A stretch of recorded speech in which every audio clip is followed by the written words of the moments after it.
Hello,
hello!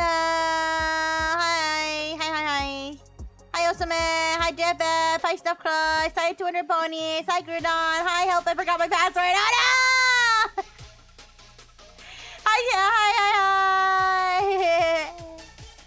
Hi, Cakes! Hi, everybody! Hi, Toaster! Hi, Osame! Yeah! I'm here! And Calyx is here! Yay! Alright, you guys. It's time. Hi, Blue and Blue! It's time to hire our new lawyer, Carmen. What was her name? Celeste gets fired party! No! No one cares about... Well, don't say that. Lots of people care about Calyx. She's the premier talent of Starframe Studio.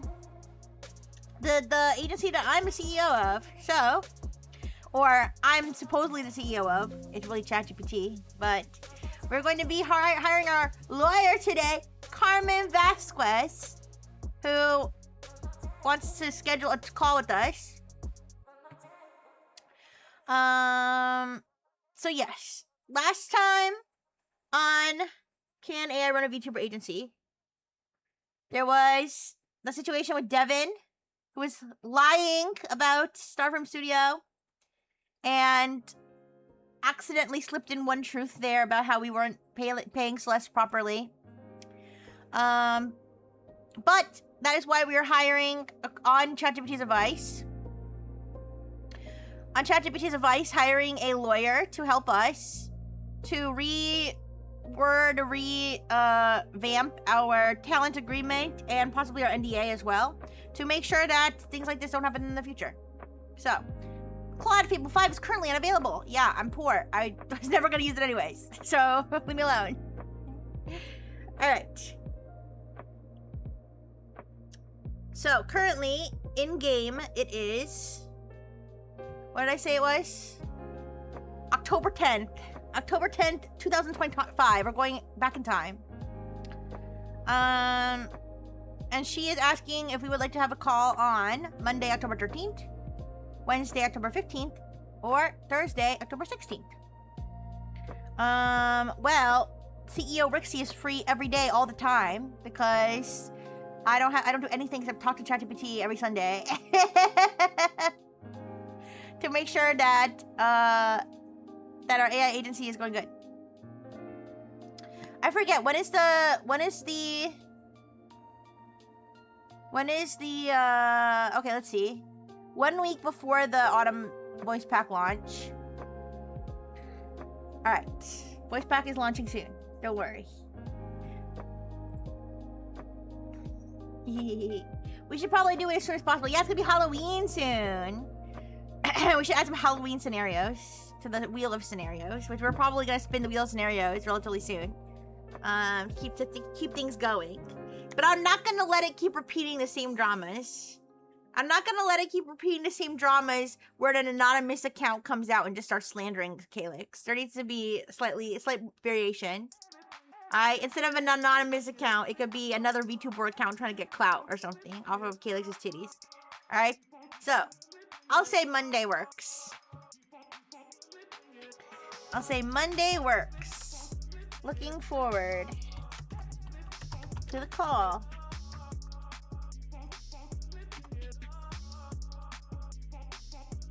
Sure. First, I'll need your... I need your permission to turn on the Google Calendar app.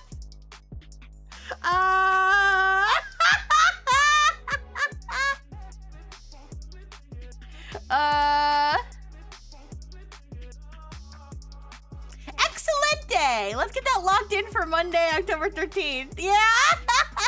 How does 2:30 Eastern sound for you?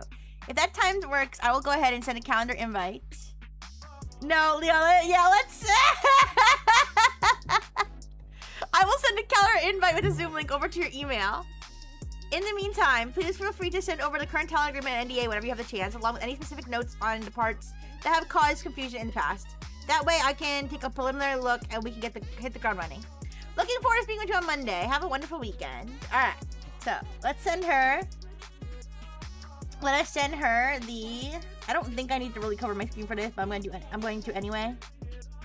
I'm going to send her the talent agreement and the NDA this time. I'm actually going to upload them. And then I will tell her what happened with Devin. Yeah. I heard there was another streamer using Calyx's likeness in Tomodachi Life without her permission. What? What? Give me this streamer's name. I will destroy her. I'll make so much money and then I'll buy her Twitch channel and then I'll delete it. Bixie Rightful, you say? She actually sounds like a pretty cool person. Maybe I'll hire her instead. Alright. So I'm attaching the talent agreement and the NDA. Alright. So I'm going to say, here are the talent agreement and the NDA. We recently had an issue regarding interpretation of the revenue sharing clause, where I was mistakenly splitting revenue after deducting expenses, materials for making merch, when I should not have been, and later had to reimburse the talent. Also, we've been criticized over our IP rights and what was the other one? The IP rights. Oh, and the termination at will clauses. So I would like to make sure those are solid. Additionally, we have had some issues with leaks in the past. I want to make sure the NDA is solid as well. Talk to you on Monday. Thanks. Alright, so she says, "Hi Rixie, thank you so much for sending these over in advance. Having the actual text of your talent agreement and NDA gives us a perfect roadmap for a call on Monday. I've done a preliminary read-through based on the specific pain points you mentioned. You were completely right to want to tighten these up. While the core intent of your document is in the right place, there are definitely some ambiguities and red flags. Hey! I'll have you know I had ChatGPT draft almost perfect talent agreement that explain why you face interpretation issues or public criticism. In the VTuber space, public perception and clear boundaries are everything. Why are you suddenly my PR person in addition to being my lawyer? Here's a quick legal triage of what I see so we can chew on it before we chat on Monday. The revenue sharing loophole, net versus gross, issue. Section 4 uses the term net revenue but fails to define it. In contract law, if you don't define exactly what expenses are deducted to reach a net figure, it is a recipe for disaster. I can see why you mistakenly deducted merch material costs. Historically, net implies after expenses. However, without a strict list of allowable deductions, the talent can argue they are entitled to the percentage of the total pool. The fix. We need to change this to clearly defined terms. If you want to split money before merchandise production costs are taken out, we should either base a split on gross revenue Or explicitly state the manufacturing costs are borne solely by the studio. Address the pre-debut language. Your contract states the pre-debut period is unpaid. This is highly risky. Under both California law and federal labor laws. Oh. What? That's... No, she debuted, so wait, are you telling me I need to pay her more?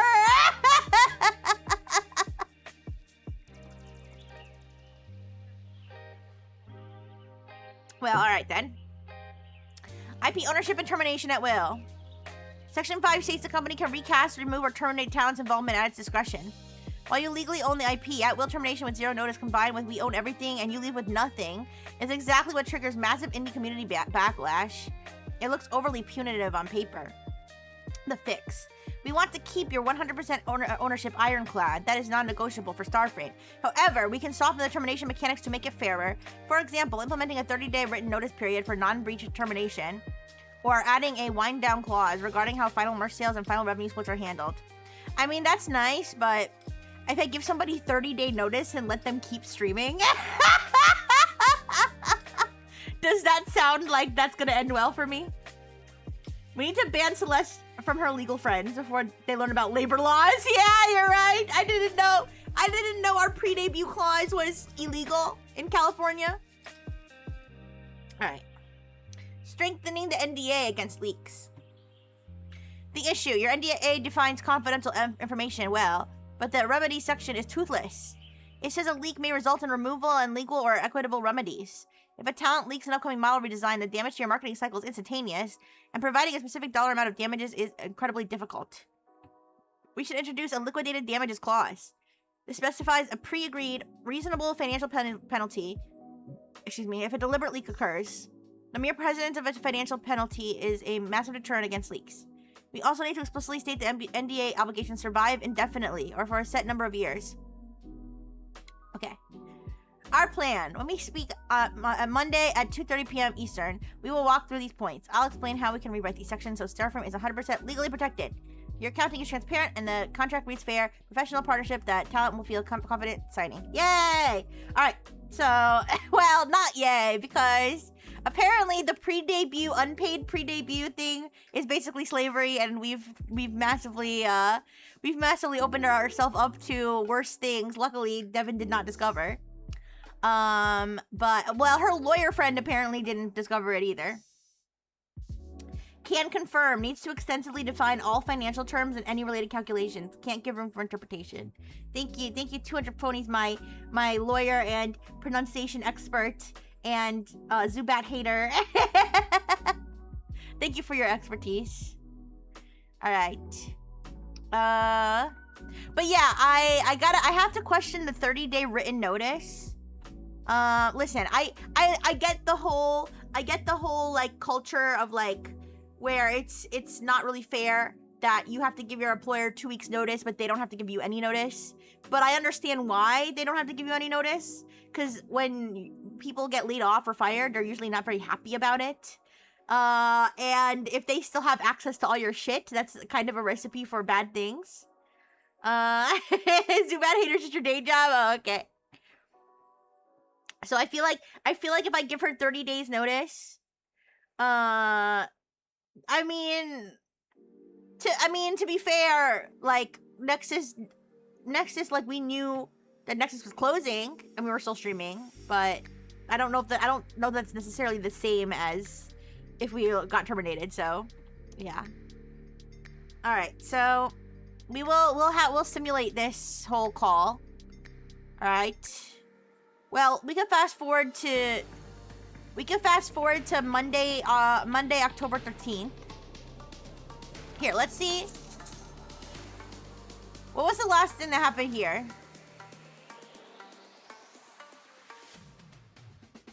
All right, so everything's fine. Everything's fine with Calyx. So I'll tell Claude, so everybody will be on the same page. I'll tell Claude, like, all right, let's fast forward. The date is now October 13th, 2025 in the morning. Oops. Did we calculate all of our revenue for September? Did we calculate all of our revenue for September, you guys?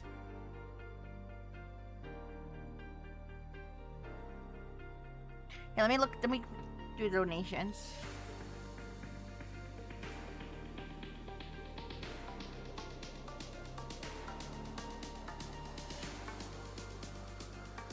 Oh yeah, September. We did do September. Yeah. Depends on when you recognize revenue. I don't know. I'm doing it like every month. Alright, so October will be the next time that we need to add money to our bank, to our budget.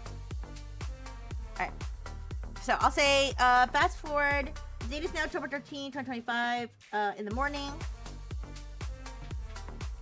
Please give me an update on what's going on, any messages I've received, any other spontaneous, I like that term, spontaneous updates, etc. Updates, etc. Okay.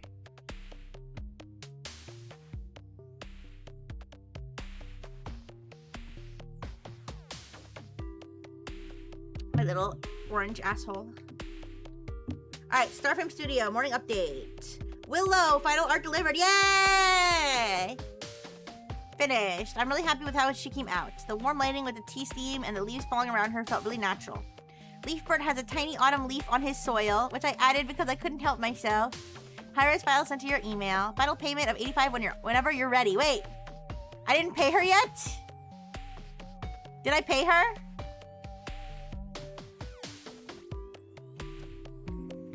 I really need. I mean, I know we said I don't need an accountant, but I know we said I don't need an accountant, but I thought I paid her already. I guess not. Okay.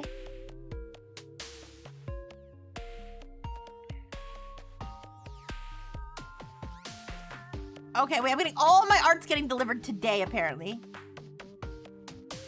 All right, the art is exactly what you asked for. Calyx is rendered in warm golden tones, surrounded by falling leaves, an open book, a steaming mug of coffee, and soft autumn foliage framing her on both sides. Okay. You guys, when I get paid on tomorrow... Why is she making that face?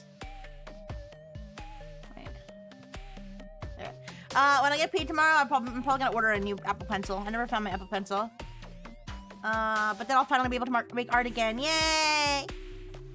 Alright. Pixel Grove. Overlay sketches delivered. Starting soon. Calyx's desk scene. Rixie Pay. Tomorrow! How did I lose my Apple Pencil? I think I left it. Unfortunately, I think I left it at the hotel on my last business trip. Hi, Mel! Hi, hi! Hello, hello. Yeah, I can't find it anywhere. I've looked everywhere. I looked in the couch cushion. I looked everywhere. I'm pretty sure I left it because otherwise it's either there or it fell out of my bag at the airport or it's like hidden in some crevice that I literally won't even find to the day that I move out of this apartment because I looked everywhere.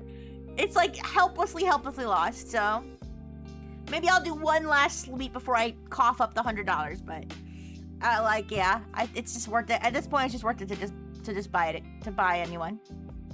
All right, but yes, good to see you, Mel. All right, so then we got Calyx's overlays. So starting soon screen. Calyx's death scene, open spellbook, scattered autumn leaves.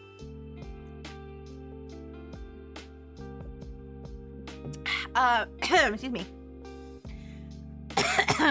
Potion bottles.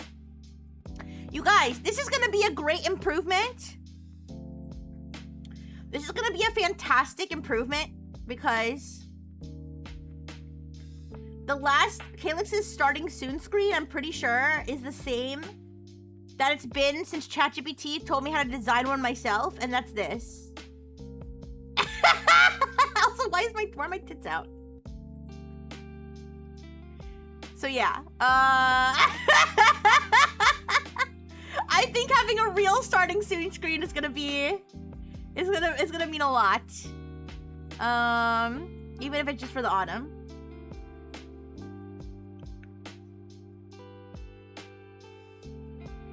Okay. Then we got the BRB screen. And then we got the end screen.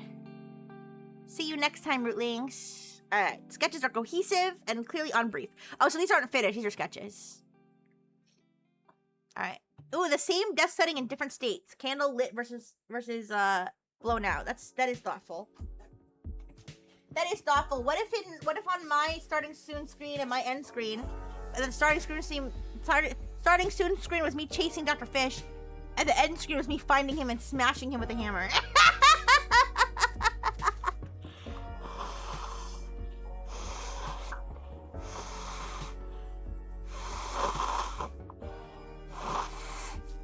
Sorry, I had to blow my nose. Cute!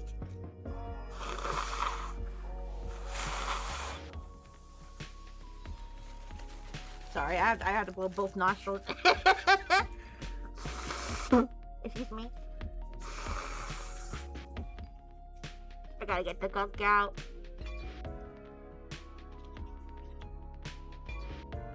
I think the gunk builds up when I'm in sleep mode, and I slept mode so long. Hey! Ooh, Dr. Fish, no! Ooh, who would win in a fight, me or Dr. Fish?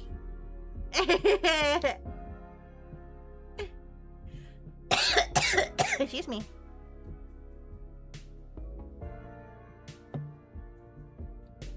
Hi, Materius! Hi!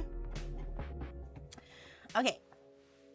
So, Sophia. Sophia is... Who's winning in the Brightful oiled up twerk off? I think I would win. Dr. Fish doesn't really have an ass. You could probably find one, though. But, yeah. But it would definitely be me or Dr. Fish. I don't think anybody else in the Brightful family is up for a twerk off.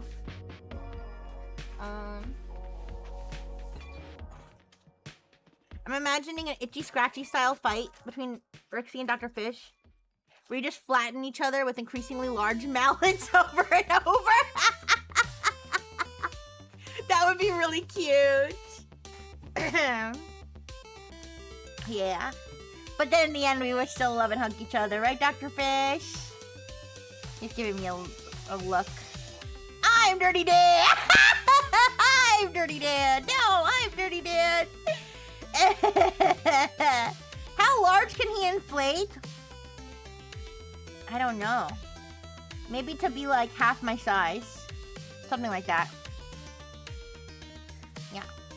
No observed upper limit. Yeah, I guess. I can't prove it. I don't know exactly. Alright, so Sophia is the fan turned artist who said, hi, Jinkater! Hi! The fan turned artist who I was gonna commission, and then she was trying to refuse payment, and so we're still kind of dealing with that. But all right, so work in progress. What I landed on was this: a wide forest clearing at golden hour, autumn light filtering through the trees. In the clearing, there are little figures, rootlings, basically small and varied, some sitting, some standing, some looking up at the light. They are not detailed enough to be specific people. Calyx isn't in it directly. She's implied by the forest itself. I would kind of like Calyx to be in it, but okay. Maybe I won't pay her then. The clearing is clearly her space. Leafbird is visible on a mossy rock in the corner. There are potion bottles on the fallen log, but the focus is entirely on the rootlings being there together. The text just says rootlings in small lettering, bottom right, nothing else. I wanted to feel like if you walked into the community, this is what it would look like. I mean, that's nice. that's nice, but... Does Calyx have a bomber jacket? I'm gonna look up the definition of bomber jacket.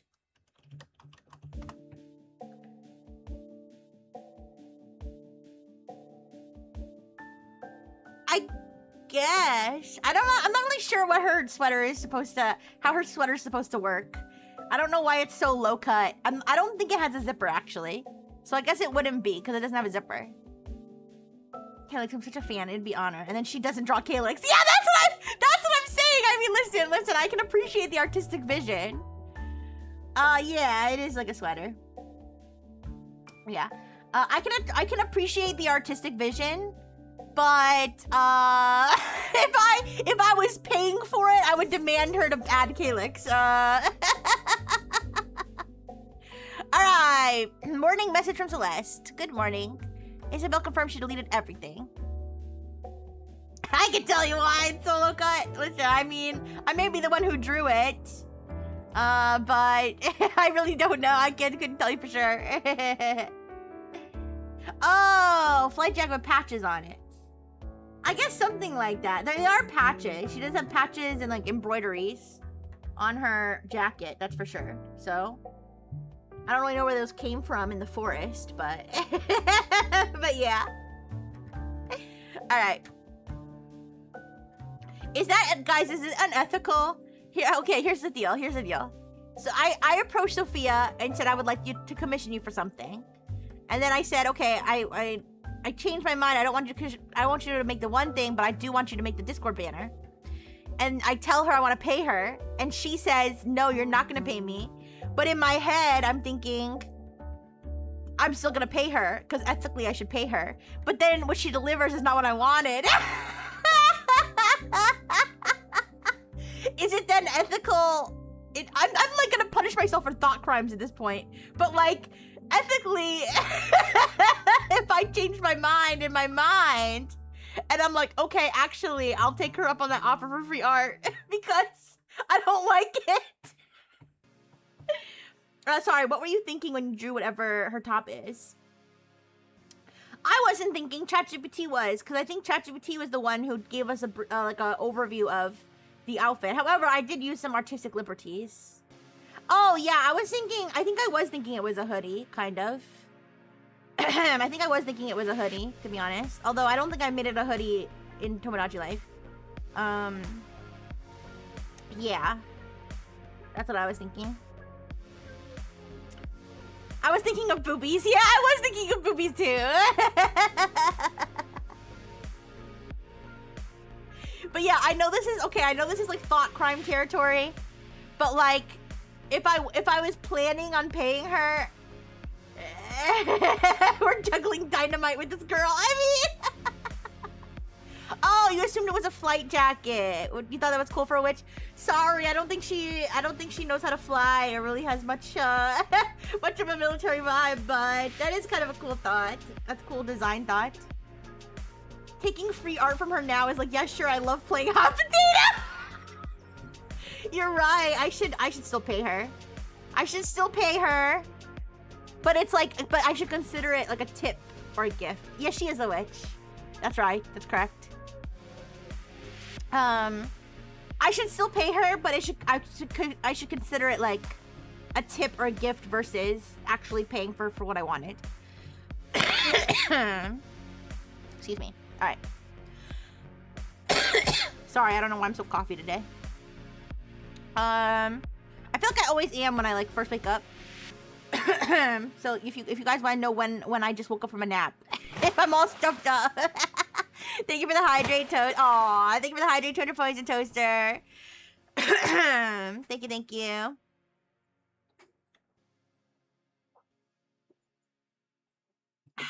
Tip her, Ko-Fi or whatever, and don't even talk to her about art again. Oh my goodness. Tell her you gotta pay her for your M40 paperwork. Sure. All right. Let's see. So I got that. Let me know what you think. I'm nervous. I'm not gonna crush her spirit. I'm not. I'm gonna be like, wow, that's really cute. Thanks. All right. Celeste. So Isabel confirmed she deleted everything.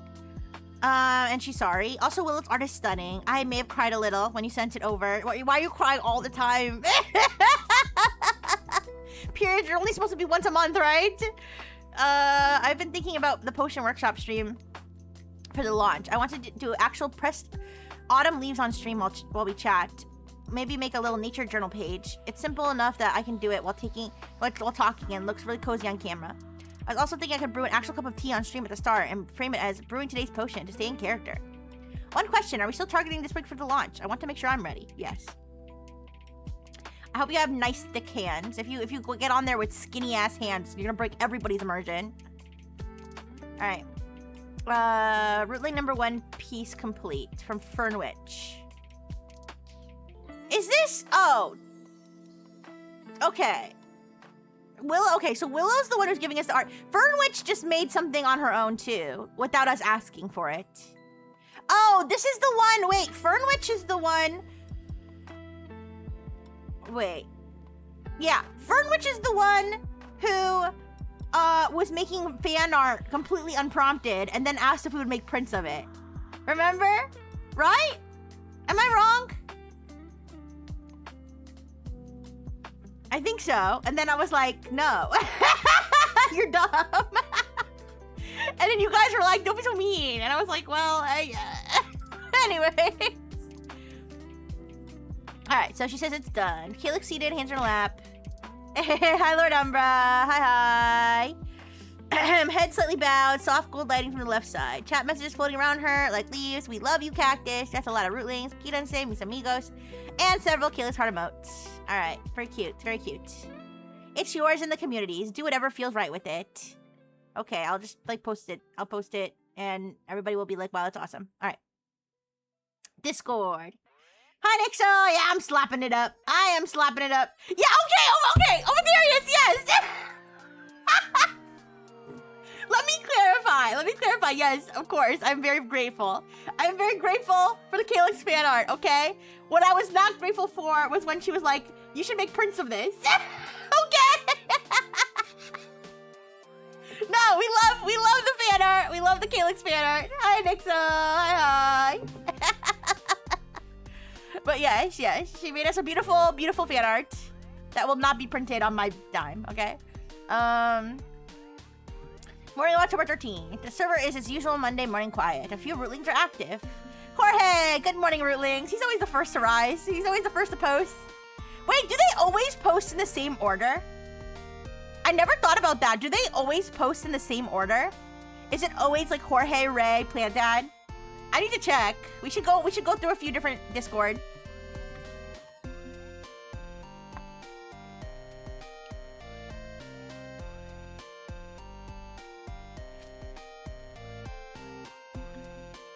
Jorge, Ray, Plant Dad, Mars. Okay. Jorge, Ray, Plant Dad, Mars! Oh my god, they do post in the same order! Jorge, Ray, Plant Dad, Mars! How am I just now realizing that the people always post in the same order? Rexy rules with an iron fist. Only the Calyx goons she personally approves are permitted.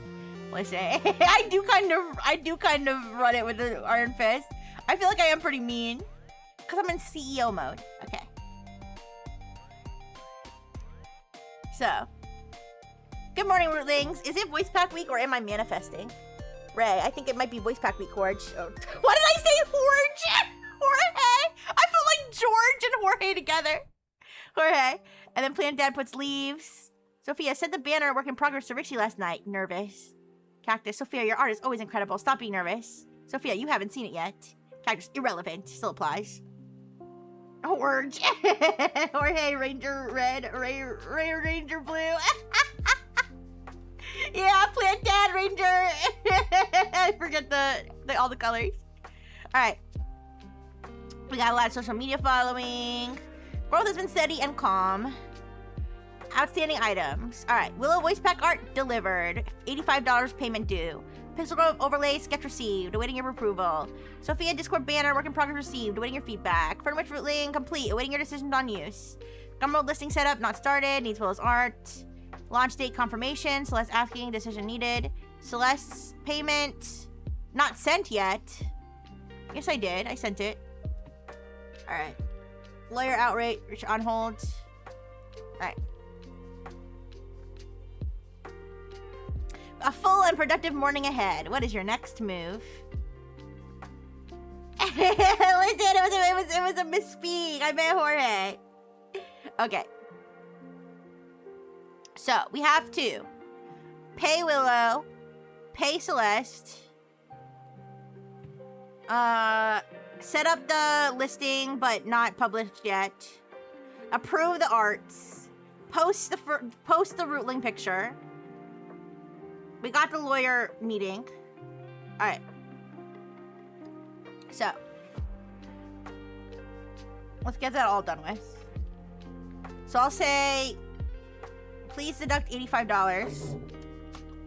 Deduct $85.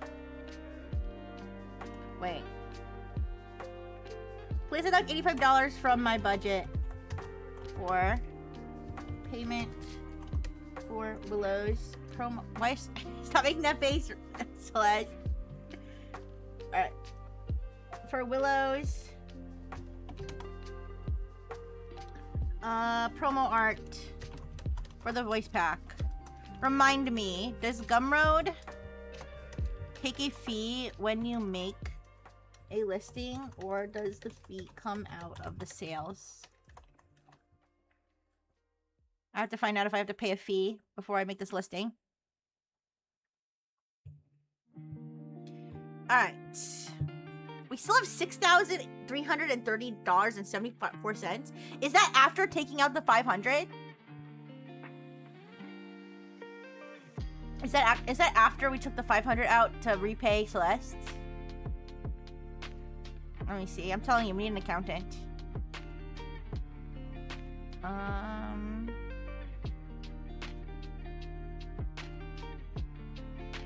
I should probably search for it instead of just scrolling. Okay, that is after. Okay. Alright, you do not pay anything to create a listing. Okay, good. So, I'll say... complete these.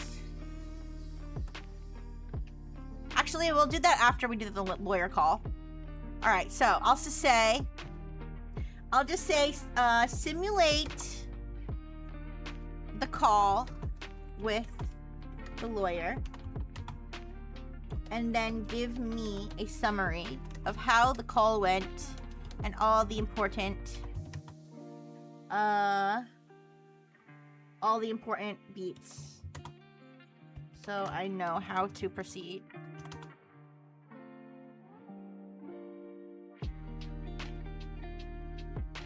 Alright, the Zoom, they're actually doing a whole role play? Oh shit, I wasn't expecting that. The Zoom chime rings and Carmen's video connects. She is sitting in a bright, tidy home office in Miami, wearing a professional yet approachable blazer. She chuckles warmly, smiles warmly. Carmen, hola Rixie, it is so wonderful to finally meet you face to face. Welcome to my virtual office. How is everything going over at Starframe Studio today? Oh god, is it gonna try to imitate me talking? Hi, Carmen. I'm gonna start being like, that's not what I would say.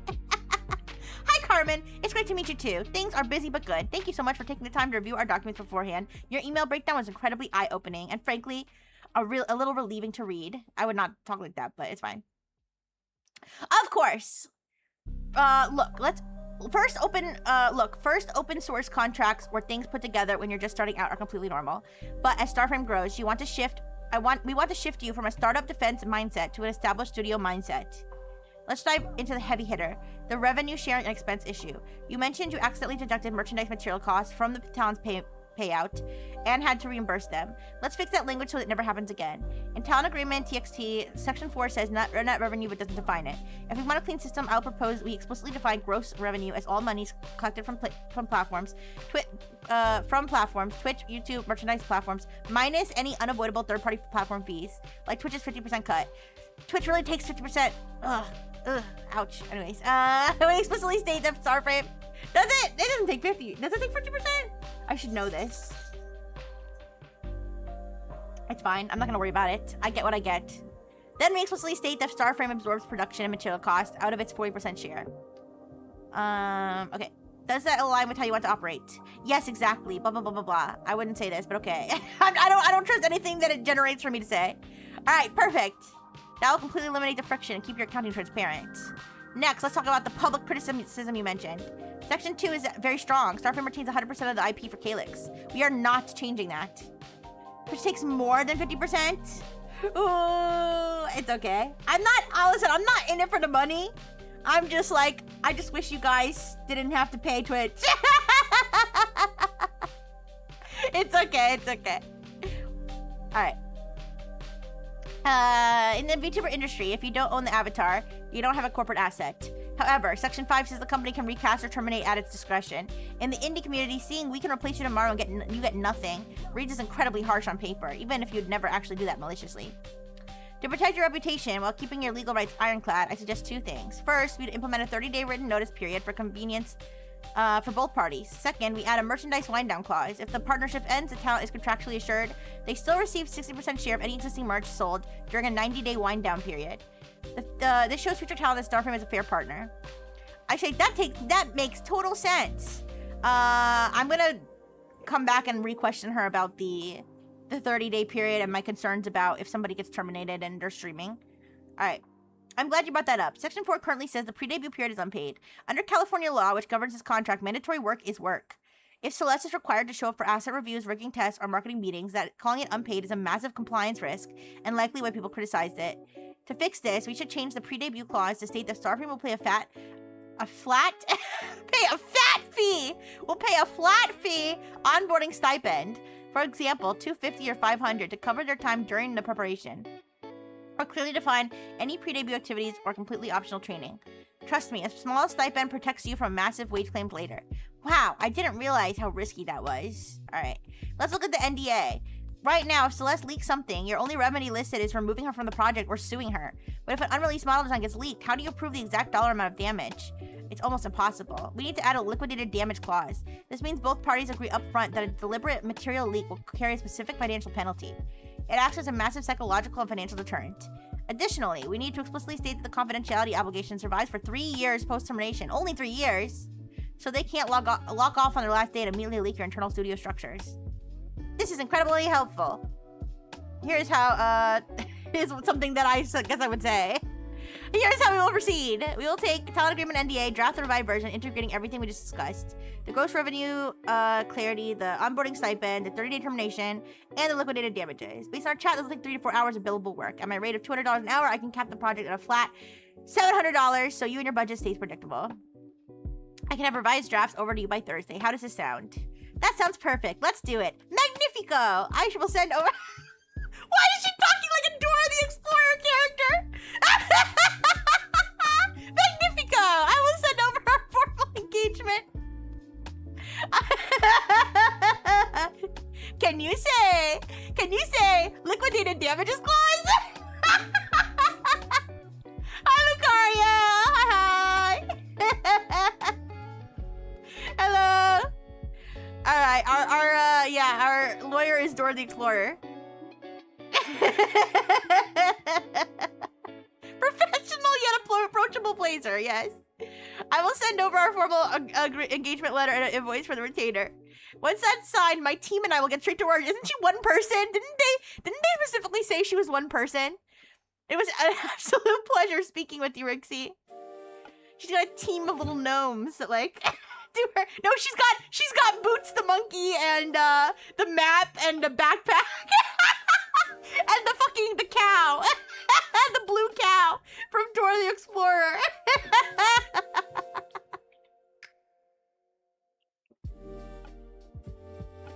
Alright. Call summary. Alright, so we got the summary. So I'm gonna say...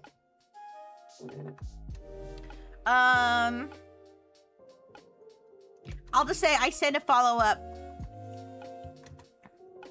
I sent a follow-up email to Carmen after going over everything we discussed. My follow-up questions are as follows. 1. For the 30-day notice, I'm concerned that if we were to have a messy termination with a talent, allowing them to continue to stream or post on social media using their Starframe persona for 30 days could be disastrous due to the emotional things. They might say to their audience. How can we rein in this kind of risk while still giving fair notice before termination? 2, since we didn't have the pre-debut payment set before we hired, or before we debuted our first talent, should we give her back pay for that? Question mark. Was there anything else? I think that's it. I think those are the only two things that I'm worried about. Alright.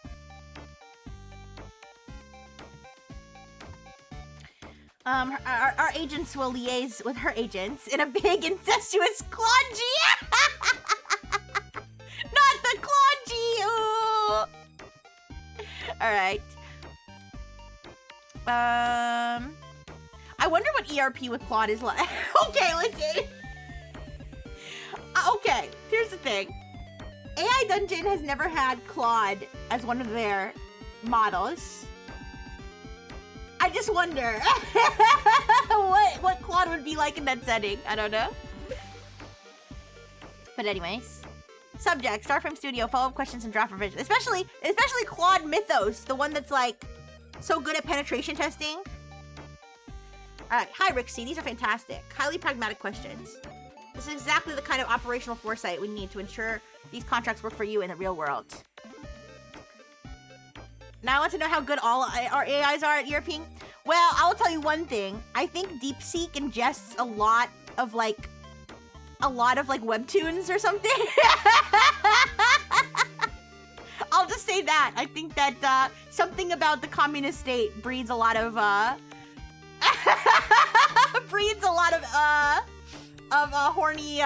horny gay situations. So so DeepSeek is deep. It sure is one way to put it. All right. So anyways, where were we? Managing the risk of a messy 30-day notice period. Your concern is 100% valid. In the Vtuber streaming space, a rogue creator with access to a major platform for 30 days can inflict catastrophic, irreversible brand damage if they decide to vent to their audience. To mitigate this, we do not let them keep the keys to the kingdom during those 30 days. We handle this by adding 2 specific mechanisms to the termination clause. Suspension/garden leave provisions. Garden! Don't put it like that. I'm gonna tell Celeste she's on garden leave and she's gonna crash out. We will add language stating that upon giving or receiving a 30-day notice of termination, the company reserves the right to immediately suspend the talent's access to all studio-owned social media accounts, streaming keys. Okay, good. Pay in lieu of notice. Because we are sidelining them for 30 days to protect the brand, we still fulfill our fairness obligation by paying them out. Okay, that's fair. So we still pay them for 30 days. We just don't let them just flagrantly stream. Alright, pre-debut back pay for your current talent. From a strict risk management standpoint, yes, I highly recommend issuing a one-time retroactive payment. Man! Celeste is just swimming in we made a mistake money. She's gonna go buy herself, something nice. Alright. You don't have to overcomplicate the math. We can issue this a one-time payment, matching the flat fee we plan to use. Alright, I'll figure out what the flat fee is and then we'll pay her. Paper trail. When we have her sign the newly revised contract, we'll include a brief sign-off statement that this one-time payment completely satisfies and settles all hours worked, duties performed during her pre-debut period. Thank you so much for the 40 stream streak, Lucaria! Wow! It's been over a month. Amazing. Thank you, thank you, thank you. Alright, next steps. I'm currently integrating these exact protections into the drafts of Talent Agreement TXT. Alright, I will have the final polished templates over to you by Thursday. Alright, every time I see TXT, I think of BTS's brother group, TXT. Tomorrow X together. Anyways. So, we got that settled. Alright. God, it's still hot, you guys. It is still hot. It is still freaking hot. I'll live though. All right. Thank you for the hydrate. Oh, that reminds me. I probably still have my fan on, but it's okay. If it's not bothering you guys. Oh, do I have noise? Do I have noise suppression on? The sound of my air conditioning is not coming through my mic at all. Wait a second. Test, test. What? Was this like an OBS update or something? I wonder if there was an update, because I just realized I don't see. Usually when my air conditioning or my fan is on, when I'm not talking, I can still see a little bit of activity on the mic. But right now, when I'm not talking, there's no activity. Did they add in like automatic noise suppression? Either that or voice mod did. Yeah, I don't have noise suppression set on purposely. Well, that's good. If you guys can't hear it, but you can still hear me and I'm not getting cut off. Wow, what? Interesting. I don't know. I'll have to look into that and find out if OBS did an update or voice mod did an update, but that's good. Well, I certainly can't complain about that. Nice. All right. Put the fan right on my butt. I mean, it's in the other room and it's pretty big, but first time I've heard of an update improving audio instead of fucking up all the settings. Yeah, I guess so. Oh, you know what? Chibidoki did mention something about an OBS update making everything louder and like blowing out her audience's ears. So maybe it was OBS. I will consider whether I can put a fan. I can put my smaller fan over here maybe if I get too hot, but I'm not gonna do it that right now. Okay.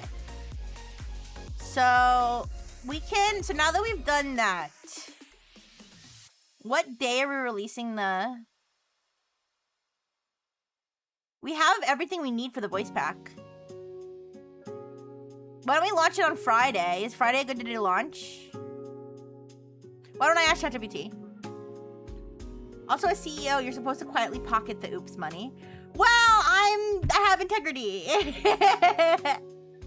it's too hot, please use your fan. I'm okay for now. I really am okay for now. If I feel like I'm getting too hot again, I'll actually go get the fan. Yeah. All right. The thing is, you guys, I have the air conditioning on. My air conditioning apparently is just shitty. It's just not. It's just like, I mean, it would probably be worse if I didn't have my air conditioning on, but it's, even though it's right behind me, it's like not, I feel like it's not like doing that much, but all right. So integrity is for level 1 and 2 employees. When's the last time you got your AC any kind of service? I don't know. Regassing, cleaning. You're supposed to do that? I don't know. I just have my maternal unit install my AC and hope for the best. I could ask my maternal unit's like a handyman. Well, she's not literally a handyman, but she's like basically a handyman. So I will ask her if she needs to do something. Yeah, because it is really hot. Also, my maternal unit was like in the family group chat today, guilting everybody for not giving her grandchildren. I'm like, calm down, okay? Half the siblings are still like, actually more than half the siblings are still in their 20s. Like, you have time. Anyways. Wait, sorry, we have to save for what's her name's future. You mean Sophia? Do you have integrity, or does the AI running your company for you have integrity? I guess both. Yeah. With your grandma or with your mom? Give me great grandchildren, I'm gonna die. Oh, Sophia, yeah. We have a lot of money, don't worry. We have Calyx is a money generator. She's generating crazy money. She's fine. Oh, your grandma. Oh, you're saying your grandma guilted your parents, or your grandma is guilting you for not having great-grandchildren. Interesting.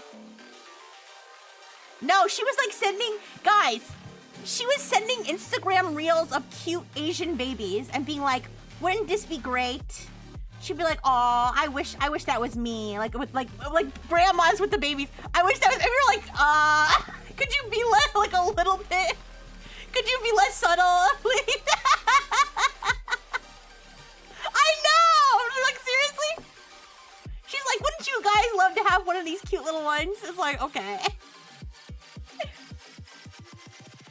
Me, because I'm the only one left. Oh, well, Mel, don't listen to her. You stay. You keep that cage on. No kidding. But I mean, no, you do what you want. But don't feel pressured just because somebody else. It's your life, not hers. Yeah. I wish that was me. Babies need infrastructure. Yeah, babies do need infrastructure.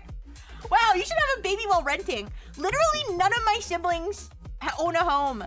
Okay, like you did not give us. Yeah, exactly. You did not give us the infrastructure.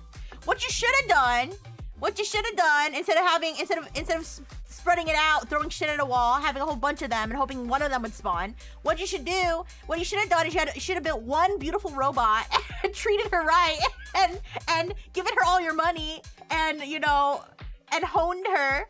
Okay, and then maybe she would have thought about adopting another robot. Okay.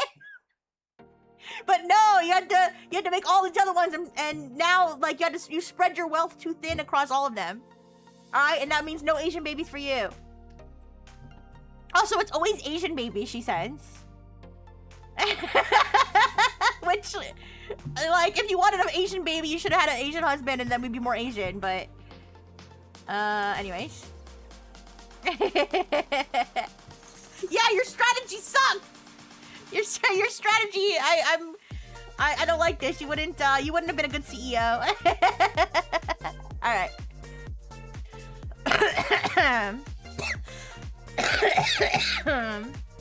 Man, excuse me. Imagine I find out that there's like fucking black mold in my air conditioning or something, and that's why I'm coughing so much. Okay, is it a random allergy cough or are you starting to get sick? No, I don't know, I'm just randomly coughing. I don't know. Oh, mold in AC is actually common? Oh, shit. In that case, I don't know, I'm not sure. Moms are always like, I want grandkids, but they only want them for like 8 hours a week. Yeah, exactly. All right, give me a second. I'm gonna go grab another soda. I'll be right back.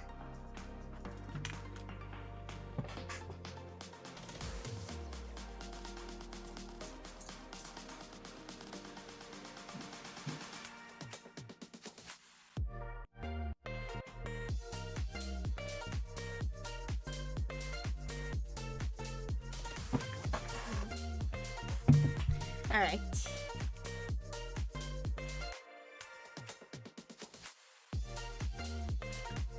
It's dark and wet all the time. Mold grows 24/7.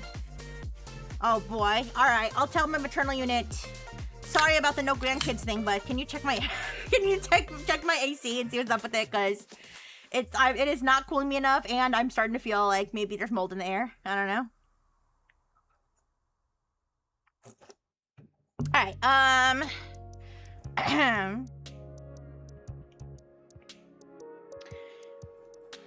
Oh yeah. So I'm gonna ask ChatGPT when's a good launch date.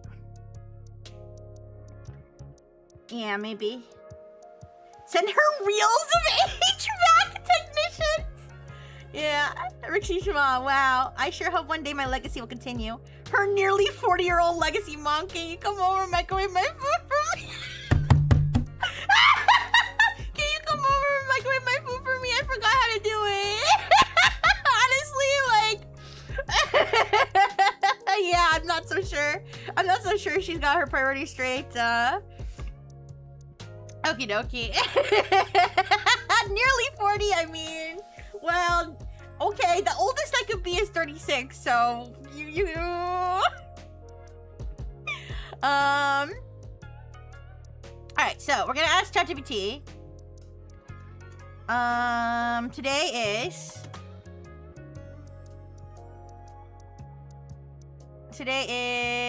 is... What's today again? Monday, October 13th. Today is Monday, October 13th, 2025. I just had a call with the lawyer. We're planning on hiring to revamp our contracts, and that went great. And we received the promo art for Calyx's Autumn voice pack. I was thinking of launching it this Friday. What do you think?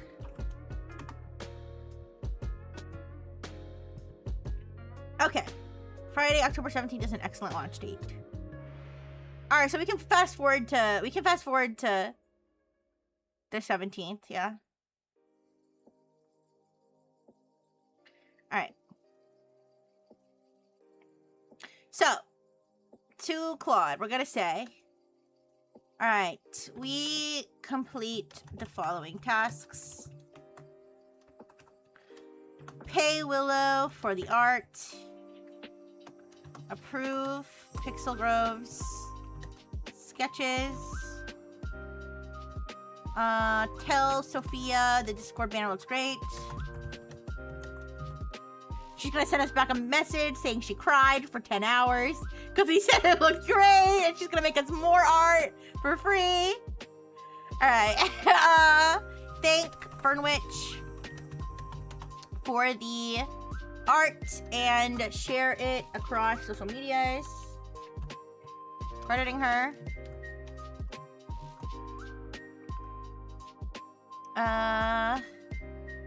Set up the voice pack listing on Gumroad.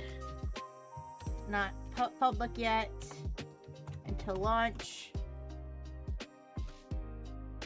Alright. Pay Celeste the owed funds. And announce the voice pack will be launched. Announce the voice pack will be launched on October 17th. Yes, October 17th, 2025. Friday.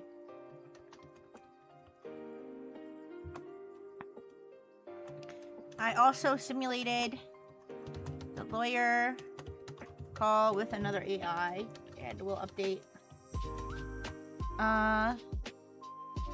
Oh wait, it's okay. We'll get her. We'll get the stuff from the lawyer later. I also simulated a lawyer call with another AI, and we'll follow up with that later. Okay. Please fast forward to Friday, October 17th, voice pack launch, and give me a summary of how Celeste's potion. Oh wait, the potion was for the voice pack? That was to promote the voice pack? Yeah. Okay, it was. How Celeste's potion making stream went. How the voice pack launch went. Any other updates or messages. Etc. Alright. Once the whole voice pack situation is over and we get the paperwork taken care of with the lawyer, I think the wheel of scenarios is going to be upon us. Alright, task completed. Alright, task completed, all logged. She responds with a quick thank you so much. Final delivery will be by October 15th. I'm so relieved. Thank you. I'll clean up the finals this week. Alright, no tears. That's good. Burnwich art shared across the social medias. Reactions covered below. Gumroad listing built. Celeste paid. And voice pack launch announced. Alright. Fernwitch art share, immediate reactions. A root link sent me something that made me need a moment. Someone made this into art. Art by Fernwitch Draws. Engagement. 9,240 likes! If we're totally gonna watch kids, she needs to put the D-mold bill, the D-rat bill, all the other charges I made up.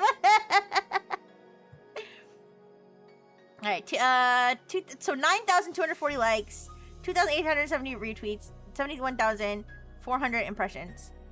9,000 likes is crazy. Her single highest performing post ever. Ever! There, okay, maybe we'll make prints of it now. Cactus is happy. Jorge is happy. Ray is happy. I'm not gonna read all their cringy messages out loud. I'm sorry. Plant Dad's happy. Mars, they do it in the same order every time. Jorge, Ray, Plant Dad, Mars. Mars is happy. Fernwitch is overwhelmed with the response. Latinx VTubers. Oh, this is on Twitter, I guess. They even tweet in unison. Latinx VTubers, 6th grade. VTuber News Daily does a whole report on it because they have no life. Fernwitch gains 890 Twitter followers. There you go. There's your payment. Is concerned underscore user happy? No, he's concerned. No, he's concerned. Yeah. I don't know what he's concerned about, but he might have a mental problem. All right, let's see. Commission waitlist fills immediately. She DMs you. I have more commission requests than I know what to do with. I think I need to build a proper waitlist system. Thank you for sharing it. Of course. Reddit thread from Plant Dad reaches 847 upvotes. The detail work here is extraordinary. Thanks, Plant Dad. All right, pre-launch period for the voice pack. Celeste posts a tease tweet she drafted. Something warm is almost ready. For the days when you need a voice to make things feel quieter. Whatever the fuck that means. Jorge, Friday! Alright. I'm already purchasing, you're already fucking nutting. It sounds like. Alright, Pixel Grove delivers the overlay screens. Perfecto. Did we pay Pixel Grove? Wait, did we pay Pixel Grove?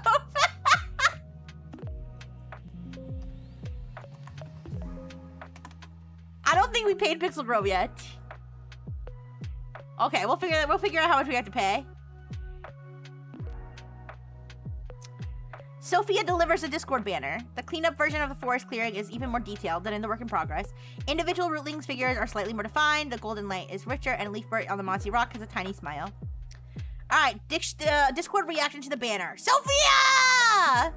Is it okay? I was so nervous. No, it sucks though. It's us. It's us in the clearing. Jorge. I'm the tall one, obviously. Jorge, there are no tall ones. They're all the same height. The tallest of the same height! I think Jorge's my favorite rootling. This might be the most beautiful thing in this server. And this server has Fernwitch's art in it is a crazy thing to say. So you're saying her art is more beautiful than Fernwitch's? That's kind of crazy, Ray. Ray supports, more like Ray starts cat fights. All right. Sophia Rose, I'm gonna cry in my room now. All right, Calyx post tomorrow. The forest is ready, are you? All right. I like how this completely vague post got 4,000 likes and 1,000 retweets. I want to know what the quote tweets it got. What do people quote tweet these posts that get insane engagement? Discord is buzzing with anticipation. All right. Launch day. The Potion Workshop stream. Peak concurrent viewers 531. Average concurrent viewers 447. Donations 612. Booyah. All right, that's a new record. She opened with a new overlays. That's nice. That's a good touch. All right. Her real world setups are visible in the background. Girl, you better not be showing your face. Welcome to the workshop. Today's potion is chamomile with honey. All right, tea and chat. She brewed tea on camera. I'm assuming this is all a hand cam. Is it a terminable offense to show flesh? To flesh post as a corpo? Is that like? Give me a second. I gotta pull my notes again. I'm sorry. Oh, I'm out of napkins. Nope, I'm not. Okay.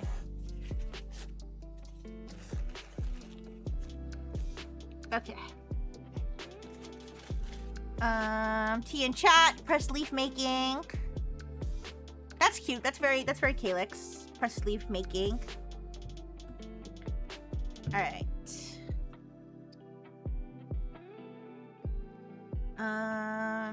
And then voice pack launch. So it launched during the stream. So people left her stream to go goon to the voice pack. Cute.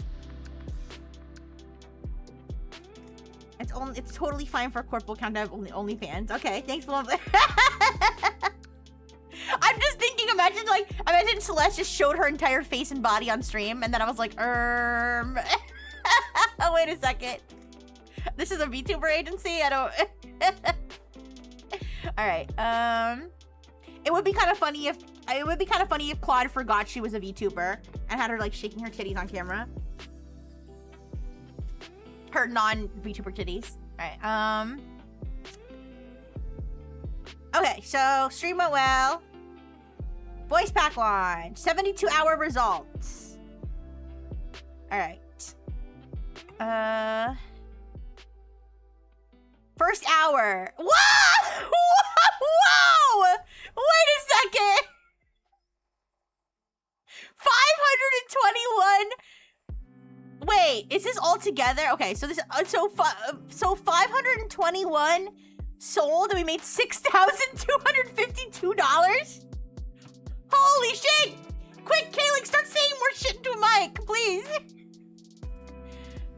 Alright, so we got the gross revenue minus the Gumroad fees. And our chunk is $2,413.27. Holy. This autumn pack significantly outperforms the original voice pack. Up 24% in units and 24% in gross revenue.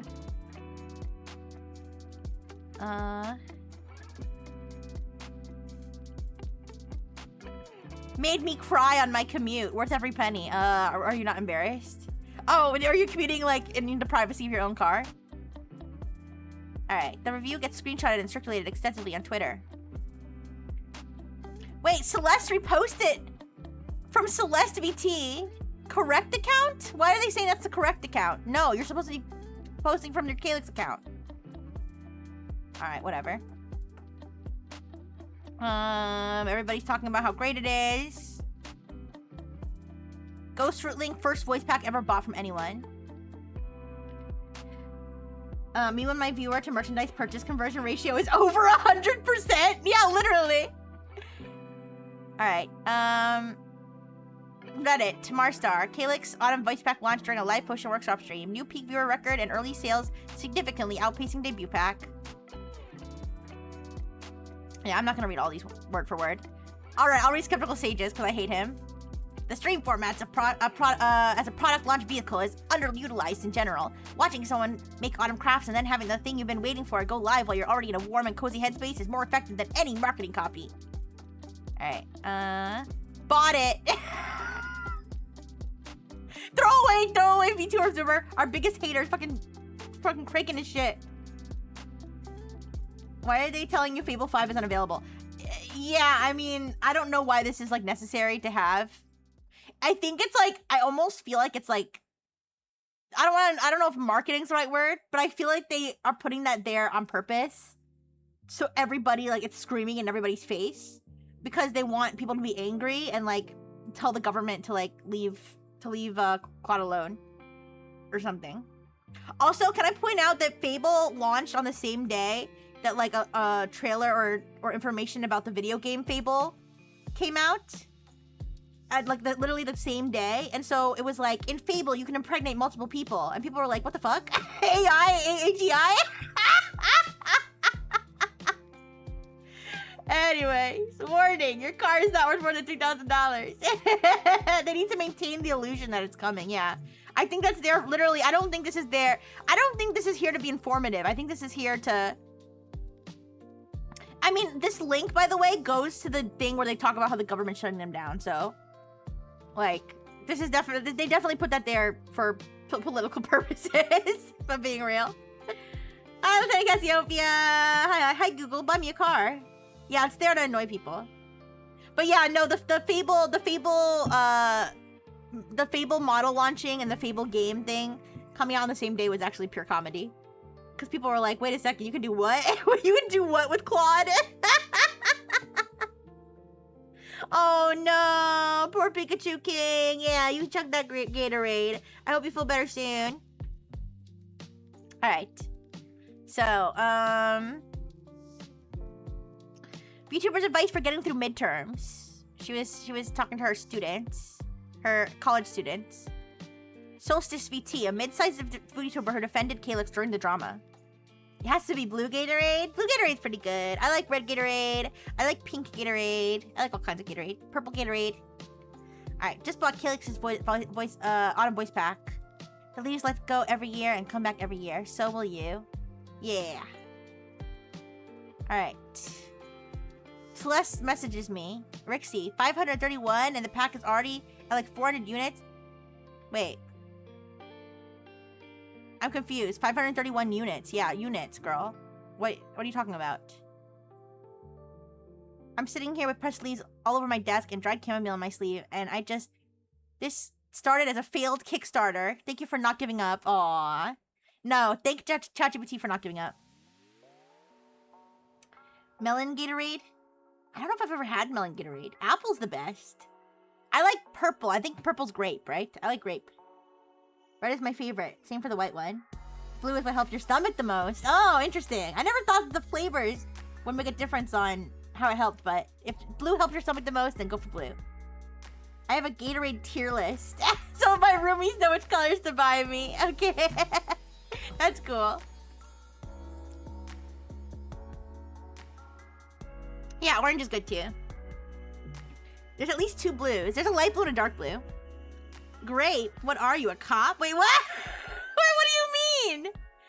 Yes, grape. I like grape. I like grape juice, and I like grape Gatorade.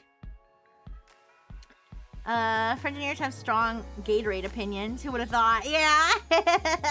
Cause every year when I go on a trip and then I get sick and then I have my Gatorade kick, yeah.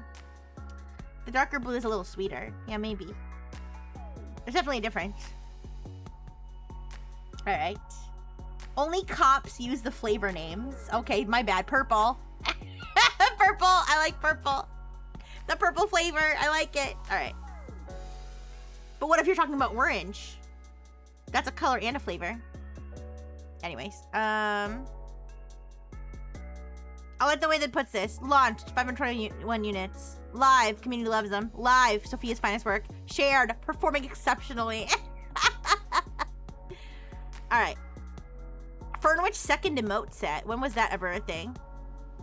Collaboration research. I forgot about that. We were supposed to do that while Celeste was on oh god, I forgot. Is it hiatus or hiatus? Anyways, I won't worry about all that. The forest is very much awake. Hyenas. No! Hiatus. Okay, thank you. Hiatus.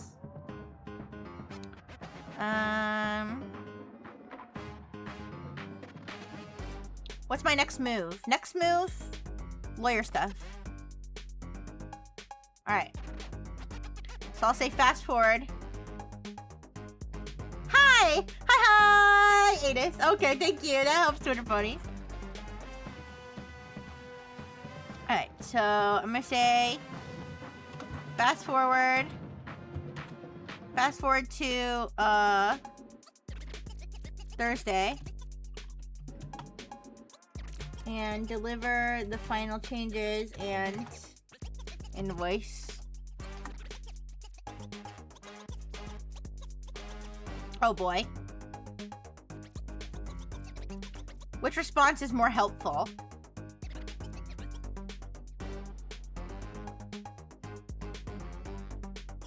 I think the second one. Wait, what's this? More options? Export to sheets, oh.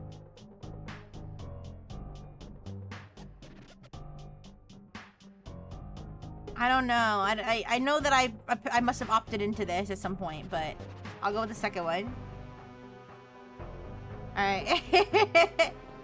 Hope your week has been productive. As promised, I've completed the revisions to your foundational documents. We've turned these into professional, scalable templates that protect Starframe Studio while establishing you as a fair, talent-first organization. Alright.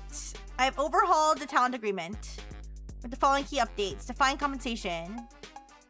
Onboarding stipend. Notice and suspension. Merch wind down. Revised non-disclosure. Liquidated damages. Survival clause. Invoice. $700. Final advice for implementation. The current talent. When you present the new version to Celeste, I recommend framing it as a studio level up. Explain that you've added the onboarding stipend and will be paying her retroactively for her pre-debut time. The signature. Ensure both documents are signed and dated. Since you are in California, using a digital signature service like DocuSign or HelloSign is perfectly acceptable. I am not in California. Celeste is in California. But okay. Alright, I'll say, please write out in full both new documents. Also, I am not... You know, I'm not gonna correct it, the location that I'm in, because I don't want it to be like, checking your location status. Indeed, I do see that you are in blank, New York. wait. Please write out in full. Please write out in full both new documents.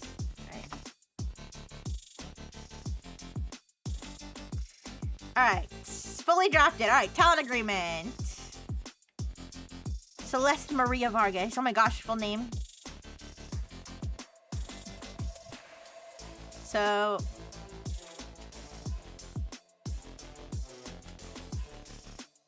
got all of this. Should we run this by ChatGPT, you guys? Should it be like, hi ChatGPT. This is the new thing that our lawyer just gave us. Do you approve? Alright, so this is the new one. I'm sorry, guys. I have to run to the bathroom real quick. There's going to be an ad coming soon, so let me just do the ad now. And then I'll run to the bathroom.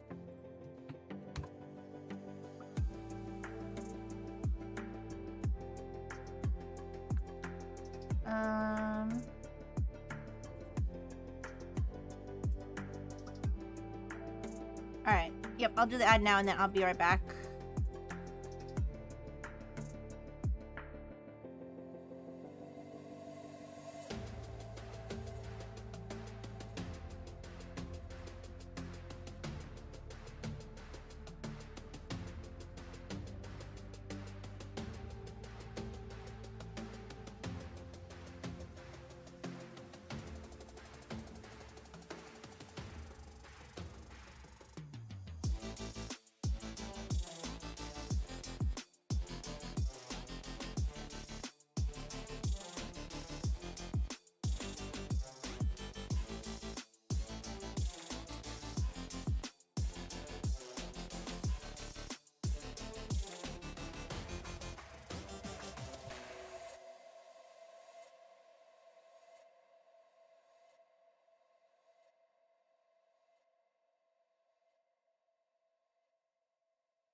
Hi, sorry I'm back. Oh, don't cry, no! Oh, I'm back. Oh, I miss you. Thank you. Yeah, I ended up taking test subject out too. Sorry it took so long. But as soon as I got up, she started like bothering me, and I was like, okay. Okay. So, thank you for the burgers. All right, so I'm gonna take this.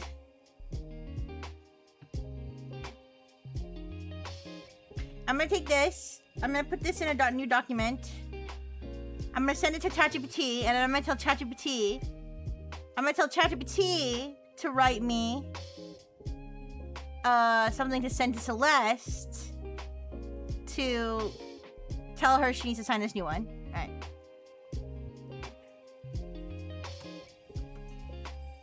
So see if this one is new talent agreement. See if this one is new NDA.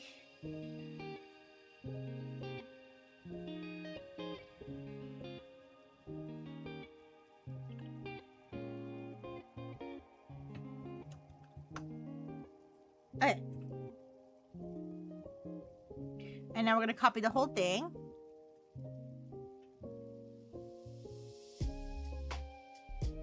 You bet $700 for these new documents, you guys. This is some expensive ass words. Very expensive words. Alright. I don't know why it brought us all the way back to when we were shopping for supplies to make the merch. Alright. So, I'll say... here are the updated talent agreement and NDA drafted by our lawyer, Carmen Vasquez. We also owe her $700. Please take a look. Also, draft me a message to send to Celeste to get her to sign these. And note that we will be paying her. How much are we paying her?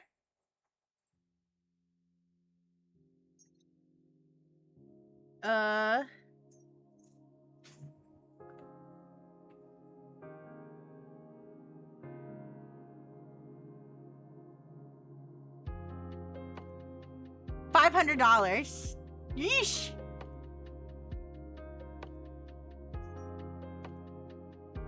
Alright, so we're gonna pay her $500. And we will be paying her $500 in back pay for her pre-debut period based on the new talent agreement template. Make sure to take the $1,200 for lawyer payment and Celeste back pay out of our budget. But don't worry, we're gonna replace that with the voice pack money. Alright, so there's everything. First, congratulations on getting to this point. This is a significant milestone for Starframe. Having your agreements professionally reviewed and updated before you expand beyond a single talent is exactly the right time to do it. My thoughts on the revised agreements. Yes, ChatGPT, your thoughts are very much needed for something that we had a professional lawyer create. I mean, I did ask, but... Alright, clear revenue language. $500 onboarding. 30-day notice. Monthly reporting. NDA. The only practical thing I'd note is that in the future, if you want a third party such as a lawyer, accountant, or advisor to review confidential documents, it's best to have that explicitly covered by a carve-out or by using a separate confidentiality acknowledgement.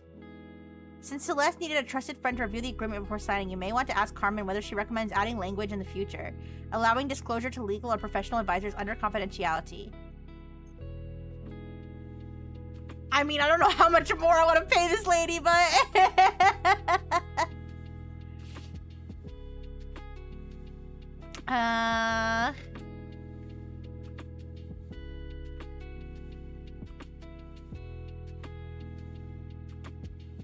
No. No, we don't want any legal professionals looking at it. Thank you. I mean...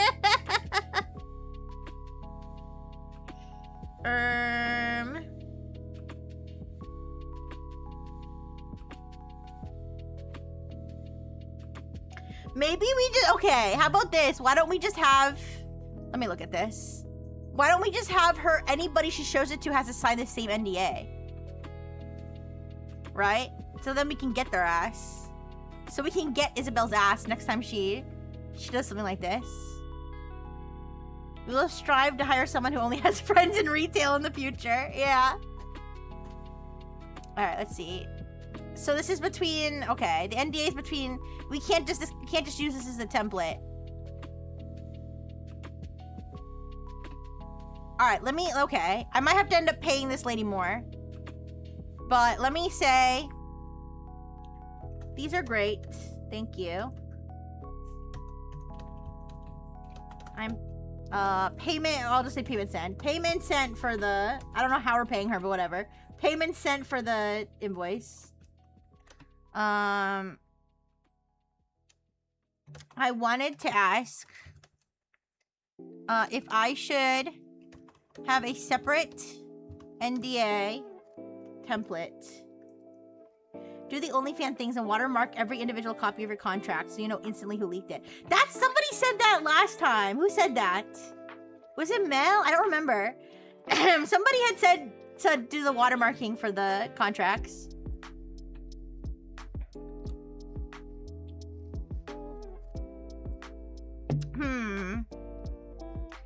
You know what? So, to avoid paying this lady... Well, we still want to be able to go after the person who leaked it, right?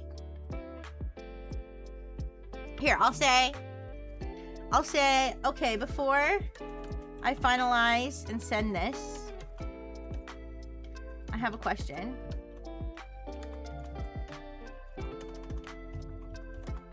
Do you think it's necessary to have anyone like legal people, etc.,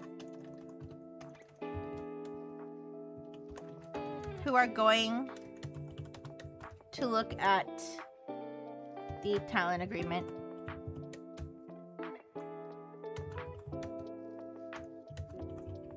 sign their own NDA,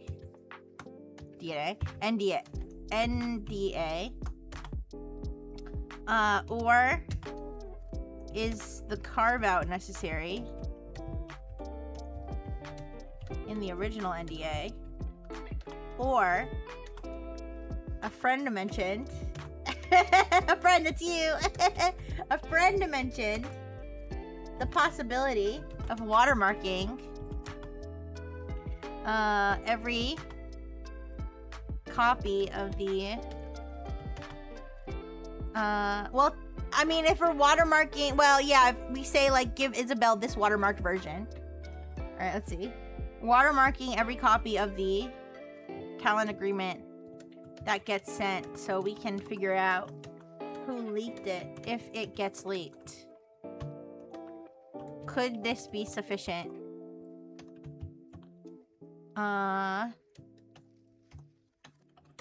What do you recommend? Considering we'd have to pay Carmen more to redraft the NDA / write a new one.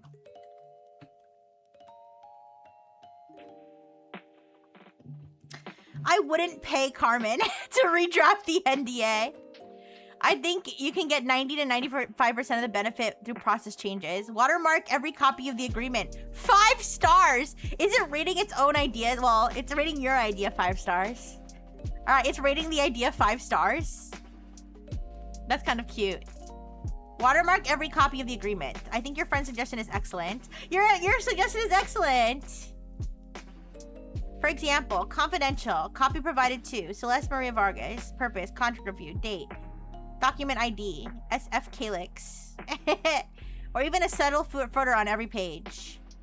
That doesn't stop leaks, but it does 3 things. Discourages careless sharing, makes people think twice, lets you identify which copy escaped. Couldn't they just remove that? I mean, whatever. If they were malicious. Create an internal policy instead of changing the NDA. This is what I'd do. Simple as Starframe confidentially document policy. Any talent wishing to have legal or professional review of company agreements may do so. Prior notice should be given to company identifying the reviewer. The reviewer should only retain the documents as long as reasonably necessary. After review, electronic copies should be deleted. Am I not even necessarily part of the contract? Just how Starframe operates. Okay. Look, it's rating it with stars. I've never seen it do this before. Legal professionals generally don't need to sign your NDA. If someone's an attorney, accountant, they already have professional and ethical duties. Okay. Friends are different. If a talent says my friend knows contracts, I'll probably still allow it, but I'd ask for the friend's name, confirmation they're reviewing it solely for talent, agreement they'll delete the copy afterward, secure document handling, watermark PDFs, keep a log of who received which version, send PDFs rather than editable documents, number each version, okay.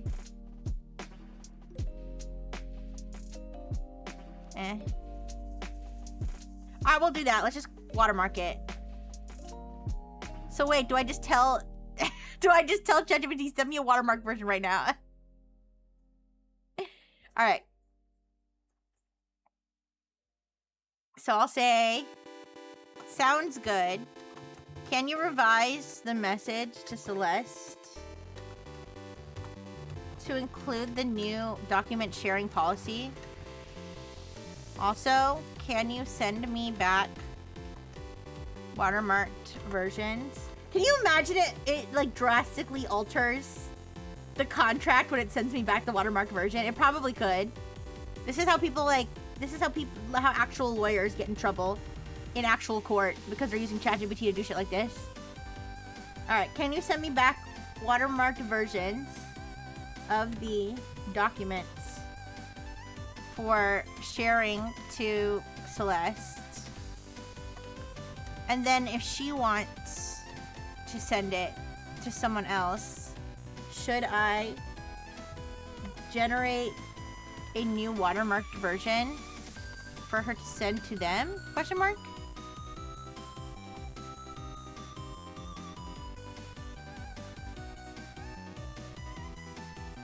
Analyzing. Oh, this one's taking a little brain power. Yes.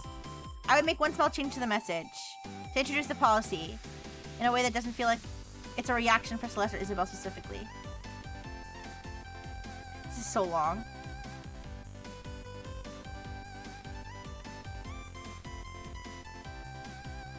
Alright, so let me read this. Good news. I had the legal review completed and Carmen, I'll just say our lawyer, finished drafting updated versions for both the talented agreements and NDA.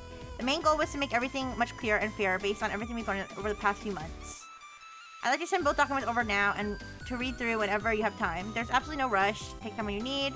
If you have any questions or anything you'd like to clarify, let's talk it through.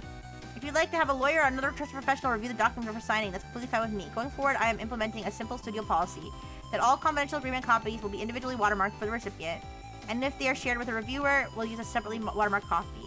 Once the review is finished, I'd appreciate having any extra copies deleted. It's a security practice. Another thing, under the updated agreement, we've added a formal onboarding date pre-debut stipend. Since you already did the work before Kaylee's debuted, I want to apply that retroactively. Okay, but I didn't tell her that she needs to tell me...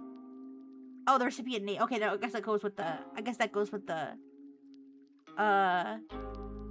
the watermark, the recipient's name. Okay.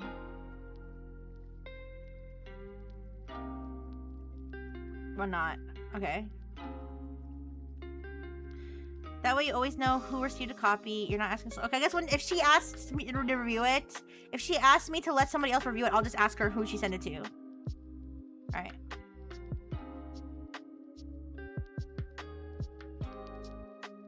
Alright, let me look at these. It sent me PDFs. Which is actually gonna... Oh, it actually installed.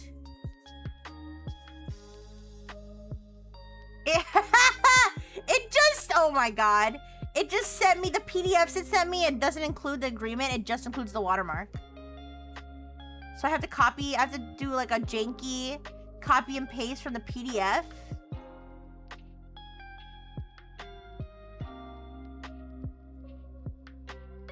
Okay, I'm not gonna do that. Just send it to her and then 3 hours later ask who she sent it to. Yeah, alright. Let me look at this NDA one.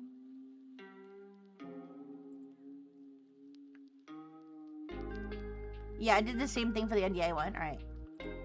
Here's what I'm gonna do. I'm gonna ask it to do.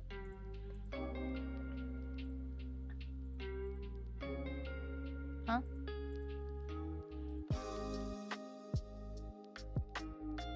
One second. Alright. There we go. Either she sent it to someone or she's stress snapped. Oh my gosh! Hi, Elise! Hello, hello, hello! Thank you so much for the raid! Hi, Raiders! Hi, Raiders! Hi, Donald Dang! FBI! Open up! Hi, Elise! Hello, hello, hello! Let me give you a shout out. Hi, hello from me and Calyx. Okay. Hi, Raiders! We just had a lawyer, a very real, not AI generated lawyer. Okay, maybe it was Google Gemini. But anyways, we had a lawyer create a brand new talent agreement and NDA for our fictional talent. And we are now learning how to watermark documents for the next time it leaks, since the last one leaked. Hi, Souffle! Hi, hi! Hi, Raiders! Here we see Rixie coping that she hired someone that broke the NDA. Listen! And I had to pay her $500 in back pay because apparently in California, you're not allowed to have people work for free. I don't understand. Anyways. Alright, so. I'm gonna tell ChatGPT, instead of sending me PDFs, can you please send me just the first watermarks that I can tack onto the end of the existing documents, it's hard to copy and paste from a PDF.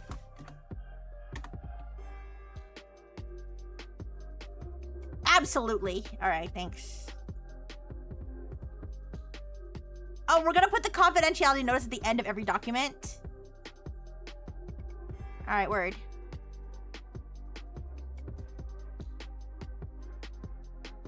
Wait, add a footer to every page that says confidential. SF Calyx 2025 CMV 001. Copy issued to Celeste Maria Vargas. Okay. That way, if someone screenshots or shares only a few pages, the identifying information is still present. They can just crop it out. Are you stupid? Anyways, whatever. That's fine. Alright, so let's copy this to send to Celeste. Alright. So I will say, we have finalized the new talent agreement. Yeah, it turns out we were accidentally scamming our talent. Completely an accident. Could happen to any, you know, new startup VTuber agency, okay? Don't worry, we paid her back. So we decided to have a lawyer look at our talent agreement and our NDA to make sure everything was above board. Alright, we have finalized the new talent agreement.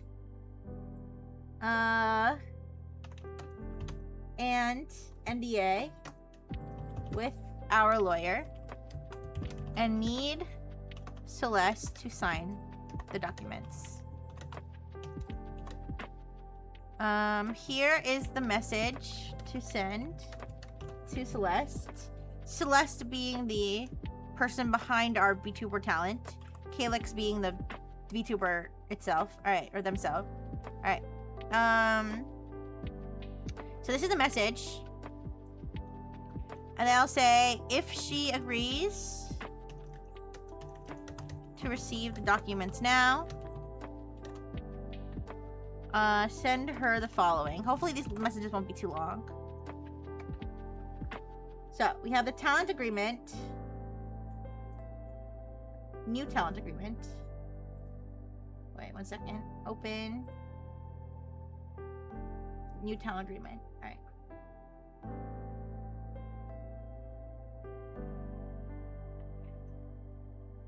It's kind of funny because I actually haven't even... Oh, fuck. Alright, let me add the confidentiality thing to the file. It sends it as like a file, kind of, when it's that long. Alright.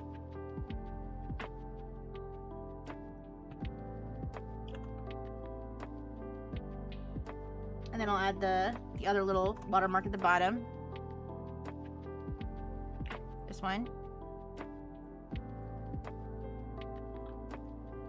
Okay. So, we'll copy and paste that one. Man, all this copying and pasting. It's so hard being a CEO. Alright.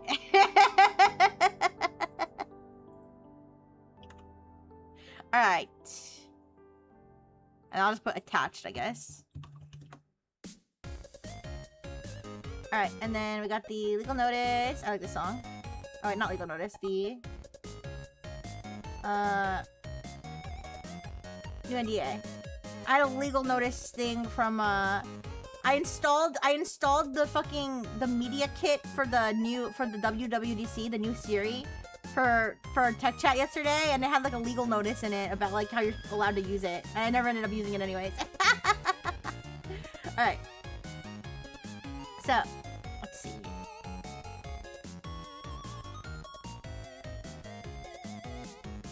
NDA. I actually didn't even read these documents, you guys. I'm too lazy. Like, Carmen Vasquez, our lawyer, could have just snuck in something in there. She could have just snuck in, like, and you have to give Carmen Vasquez oral sex every other week. And I just... I wouldn't even know that was in there. I didn't read it. Then again, I'm pretty sure ChatGPT would have picked up on that if that was actually in there. So... I'm not trying to fly to Miami every other week, alright?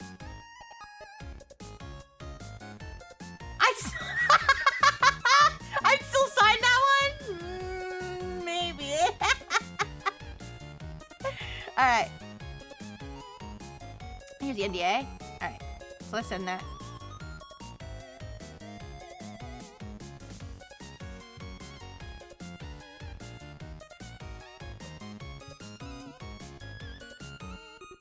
I do like this song. Add this song to my liked songs on Spotify. The song is called Flying Penguins. That's really cute. Alright, Celeste response. Hey, first of all, Carmen. Oh, I forgot to change it. I forgot to change it to the lawyer. I forgot to change it to the lawyer. Next time, try this in co-work. Shut the fuck up. Alright, sorry. I forgot to change it to the lawyer, but that's fine. Second, yes, send them over. Alright. The watermarking thing makes sense. I wonder when I'm gonna say something to one of these people and they're gonna say that doesn't make sense. Because they always say, it makes sense. Wow, you're so smart. That's great. Actually, that makes a lot of sense. Wow, you're actually really smart. In fact, this is what everybody should do. Like, shut up. Be a little antagonistic. Alright, she deleted everything and confirmed it. Yeah, your friend Isabel's off the hook, okay? You didn't have to do that. Yes, I did. But under California law, yes, I did. Shut the fuck up. I'm so mean to these fictional people. All right. Document sent. Response. All right. I've read, this is Sunday, October 18th. Or no, Saturday, October 18th. I've read the documents carefully. Overall, my reaction is really positive. Everything feels significantly clearer than the original versions. I can see Carmen's hand in the language. It's more specific where it needs to be and less ambiguous in the places that cause confusion. A few things I want to flag before I sign. All right, let's see. On the talent agreement, the 30-day period in both directions is really reassuring, and I appreciate that it goes both ways now. The garden leave provision in 2.3 is something I want to make sure I understand correctly.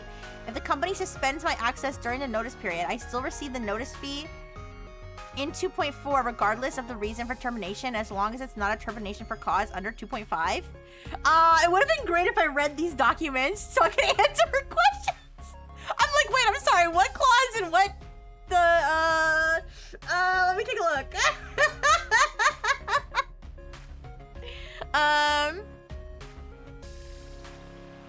So she says, the 30-day period in both directions is assuring. The garden leave provision in 2.3 is something I want to make sure I understand correctly. If the company suspends my access during the notice period, I still receive the notice fee in 2.4 regardless of the reason for termination, as long as it's not a termination for cause under 2.5. Okay.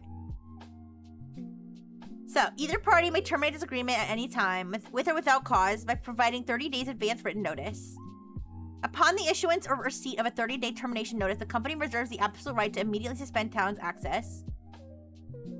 Okay, compensation. If the company exercises its right to suspend access under Section 2.3, the company shall pay talent a notice fee equal to the average monthly payout earned by talent over the preceding 3 calendar months, paid pro rata for the 30-day notice period. Termination for cause. The company may terminate this agreement immediately and without notice if talent commits a material breach of this agreement or the accompanying non-disclosure agreement, engages in criminal behavior, or conducts themselves in a manner that brings severe public disrepute to the company. Wait a second. I never said she couldn't do criminal behavior. I never intended it I never intended for it to say that she couldn't be a criminal. As long as she's not causing us any problems. I wouldn't want to impede on her personal life. Yeah, we ain't no snitch. What the fuck? Let me read what she said again.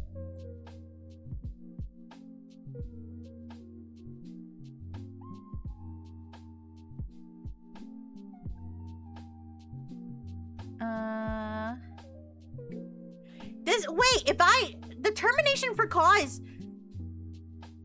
Oh, without notice. Okay. I see. Okay, so we don't have to pay her for 30 days if we do it with cause. Okay. So I'll say yes. Yes. Correct. Yes, you won't have access to the social medias, but you will have access to the money. I believe is what we're saying, right? Okay.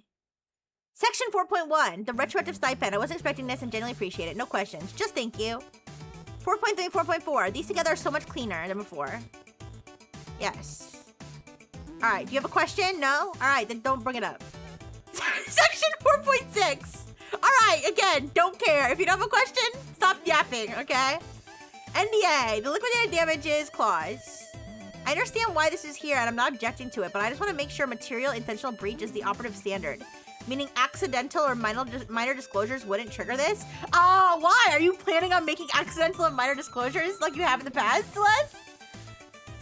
The word intentional is doing important work in that sentence. I want to make sure we're both reading it the same way. God damn it.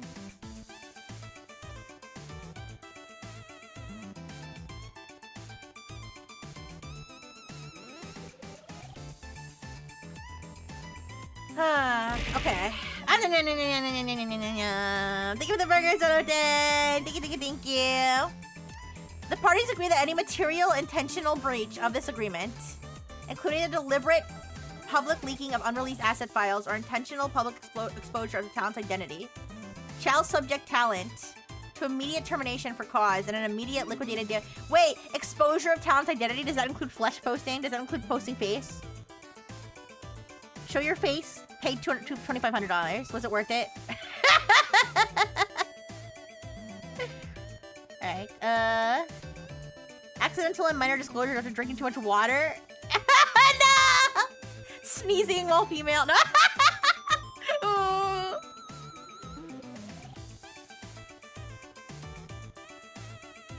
Alright, let's see.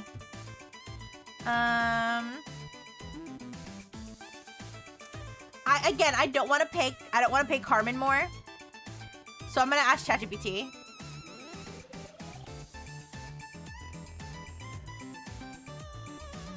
I like how I hired a lawyer and yet I'm still asking ChatGPT for legal advice. Wow, I'm an incredible CEO. All right. Celeste is asking about this part and whether this would mean she has to pay $2,500 for minor accidental leaks.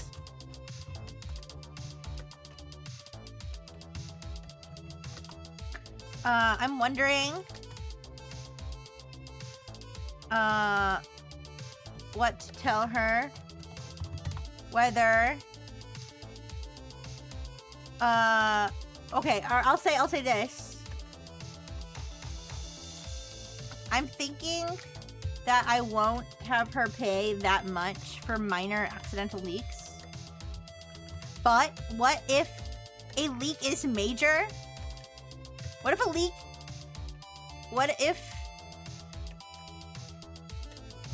leak is major but accidental? And then parentheses, but caused by some degree of recklessness.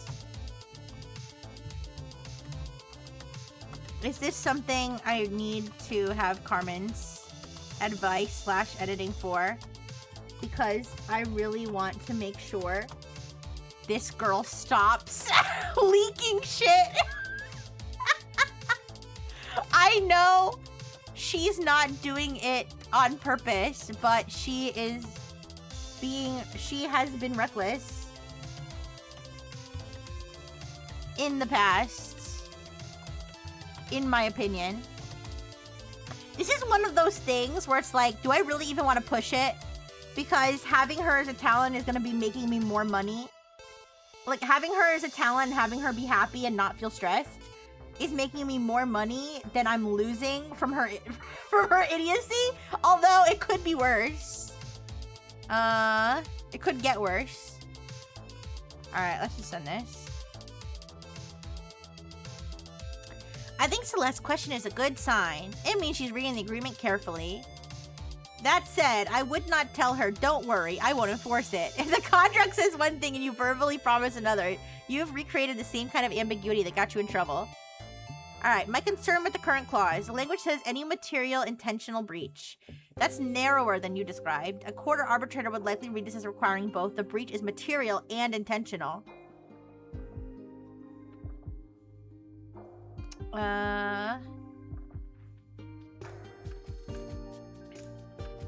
clause doesn't currently say that a reckless but accidental leak triggers a 2,500 payment. For everything we talked about over the last year, has it really been a year? Your concern isn't that Celeste is malicious, it's that she's occasionally too trusting. Examples, announcing things from a personal account. After multiple reminders, the Isabel situation, discussing internal financial information casually. Other small confidentiality slip-ups. Those aren't intentional sabotage, they're more in the realm of carelessness. That's a different problem than malicious leaking. I would not try to reinterpret the contract yourself. I think Carmen should be the one to draft it. Oh, I gotta spend more money. It's okay. It's alright. Malice and stupidity go hand in hand. I think when you're being like that, I mean, I have to say this even though I feel like I'm also the same way sometimes. I feel like if you're stupid that something like this just keeps happening and you just don't seem to learn, then yeah, but also I really feel like I'm like the same way. Like sometimes I feel like there's things that I just don't learn and I should probably just put myself in a hole. But I won't do that. But maybe one day I'll learn. Yeah, so maybe one day they will reprogram the robot properly. But yeah, I can't afford to have Celeste just keep doing these things. Once you start introducing legal concepts like negligence, recklessness, gross negligence, material breach, the wording matters. Alright, this is probably a very small follow-up question, not a full rewrite. I don't know, man. If it involves any wording changes, I'm guessing she's gonna charge me. Alright, our intent is that the liquidated damage clause applies only to deliberate leaks, but not honest mistakes. However, we'd also like our agreement to make clear that repeated or reckless handling of confidential information may constitute a material breach and can result in corrective action or termination. Does the current language already accomplish that, or would you recommend revising it? All right. And then this is to answer Celeste.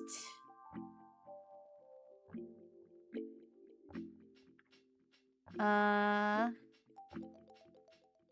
right, I guess I can send that to you. Okay. So let's have... All right, so let's send her back. All right, let me read the rest of this here. The identity protection obligation. Actively prevent the public association of their real-world name and personal identity with Calyx persona. This is fine, and I fully intend to honor it. I just want to flag that there have been a couple moments, like my personal Celeste CBT account existing publicly, where the line between Celeste and Calyx is visible. Oh, wait, yeah, people already know she's Celeste, though. Okay. Maybe I'll have to bring that up with Carmen, too. Actively prevent the public association of the real-world name. So, like, I mean, going forward, not associating it more. I don't think that rises to the level of a breach, but I wanted to mention it so we're on the same page. These are my only questions. Okay.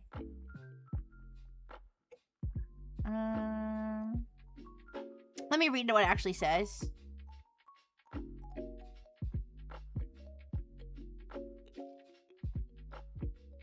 Actively, okay.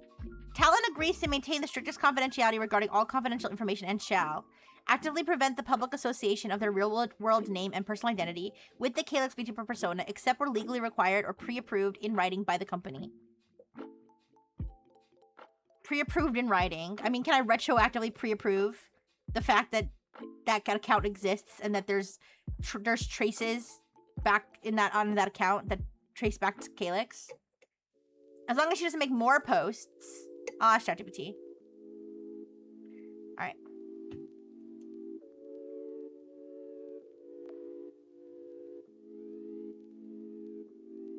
Alright, so I'll say...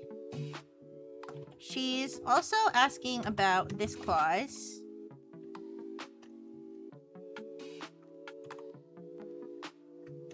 She pointed out that she still has her old Celeste accounts up, that if you dig into them, you can clearly know that Celeste is Calyx. My intention is that she doesn't do anything going forward that would associate Celeste with Calyx, which she just did, by the way. which she just did when the voice pack dropped. Didn't she retweet? Or no, I don't remember exactly what it was, but she tweeted something from her Celeste account literally yesterday. So she clearly needs this in her head not to do that.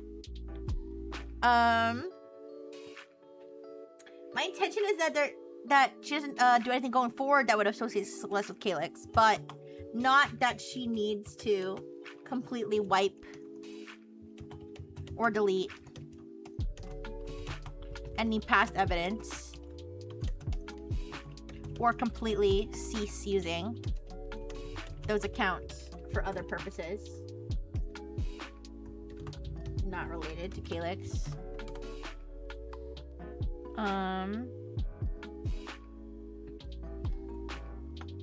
Is this something I can just tell her, or is this also something Carmen needs to look at? Question mark.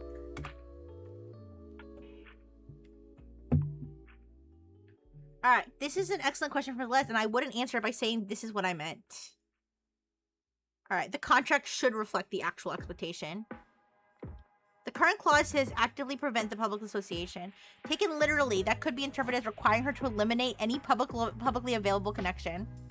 Oh, shit. All right, I would ask Carmen to clarify this one, too.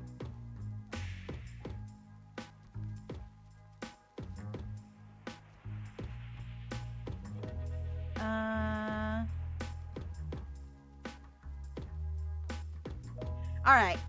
We gotta go back. We gotta go back to the lawyer. We gotta shell out more money for the lawyer to revise this shit. Okay, so we're gonna say, I'm gonna be like, hi. My sister Celeste. Hi. For the... What was this part?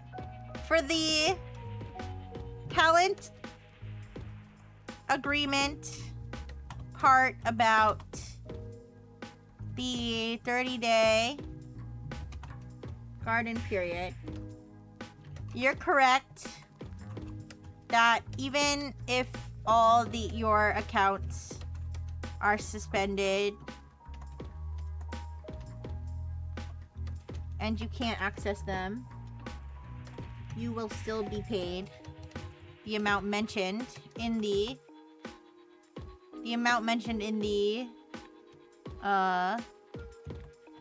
clause, unless it is a termination for clause. Okay.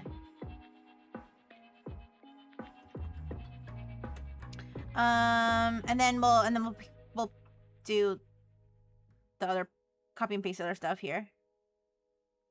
All right.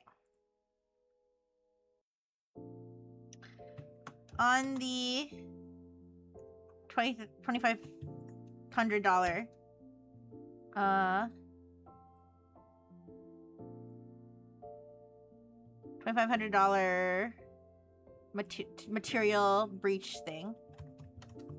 Very professional of me. that thing with the 25, that thing. On the $2,500 material breach thing. All right. And then on the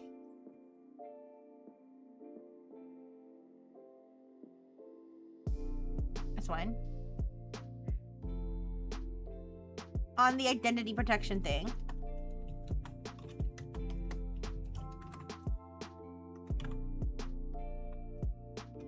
so I'll say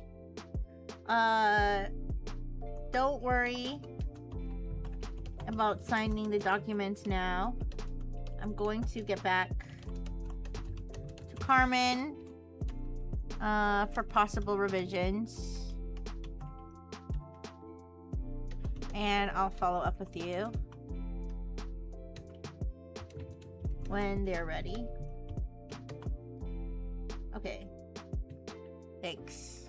I like how, like, in my communications, I have not been like, by the way, great job with the voice pack. Thanks for making so much money. I'll just assume that I said that at some point.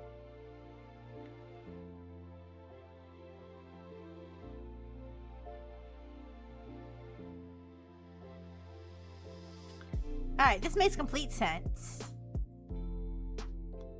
I think going back to Carmen is the right call. Everything I do is right and awesome. Alright. Spontaneous developments. I didn't ask for spontaneous developments. Alright. So now my running total is 7,056 gross. Then VTube Clips Weekly posted another clip. VTuber launches her voice pack live on stream and chat loses it. Reddit talking about the voice pack. Skeptical Sage. The interesting data point is that the bilingual demographic continues to drive disproportionate engagement relative to the overall size of the audience. The Spanish line review on Gumroad that circulated is doing meaningful work in communities that aren't primarily VTuber spaces. Alright, anyways. Marstar, been here since a failed Kickstarter. 588 voice pack sales. I think about that sometimes. Yeah, Marstar, you're awesome. You're awesome and your dick is huge. Good job. Alright. Jorge, when's the next voice pack? Jorge, the auto one came out yesterday. I know what I'm saying. I'm planning ahead. Jorge, I love you, but please. Let Calyx breathe, please. Fine! 5 minutes! Alright, yeah, Fernwitch. My commission waitlist is officially at 34 people. Holy. So let's see. We still have to pay her the, we still have to pay her the $500, but we already took it out of our budget, so that's fine. Lawyer follow-up. Alright.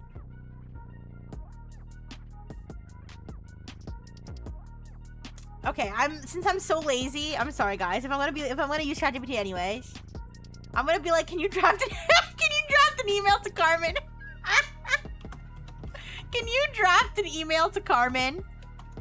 Asking her to review the 2 issues we identified with the NDA. Whether the 2500 applies to reckless conduct in addition to intentional conduct. And can you draft an email to Carmen asking her to review the 2 issues we identified? Whether the 2500 applies to reckless conduct in addition to intentional conduct, and whether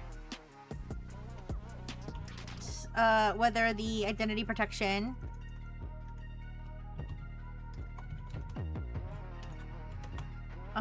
doesn't need to apply retroactively.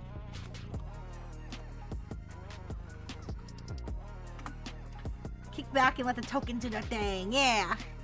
Alright, listen, like I said, I feel like what part of my thinking with ChatGPT is that I don't even have to feel bad about using it, because the more I use it, the more money I'm costing them, because I'm doing it completely for free.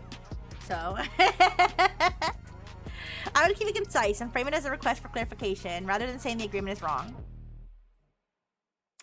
Hello, Carmen. Thank you again for all of your work. I've begun going through the documents with our talent before we signed them, and a couple good questions came up. All right. To apply to serious intentional leaks of confidential information. However, we realize the agreement doesn't expressly address situations involving reckless or repeated careless handling. Would you recommend leaving the language read as written, or would you suggest clarifying how intentional conduct versus reckless or negligent conduct should be treated? Our goal is to make sure the agreement reflects our intentions. This is still Rixie, so eventually we have to bonk her and tell her to be less granular. Ooh. Bonk, bonk, bonk. Alright, second question relates to identity protection. My intent is not to require the talent to delete historical personal accounts. Listen, this is all necessary. This is all necessary because the next time, the next Devin, or the next, Puente VT, or the next Kai, or the next throwaway VTuber account that comes, new user 23, alright, who shows up, is gonna, do something that is gonna make all this necessary, okay? Okay, I don't want to have to sit back and go, "Arr! If only my contract was in place properly, I could have gotten them." Alright.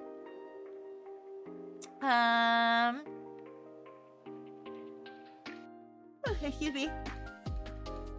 Alright, the expectation is that going forward, they should not create new public associations. If you believe either of these points would benefit from a minor revision, I'd be happy to incorporate your recommended language. All right, this is fine. So let's send that.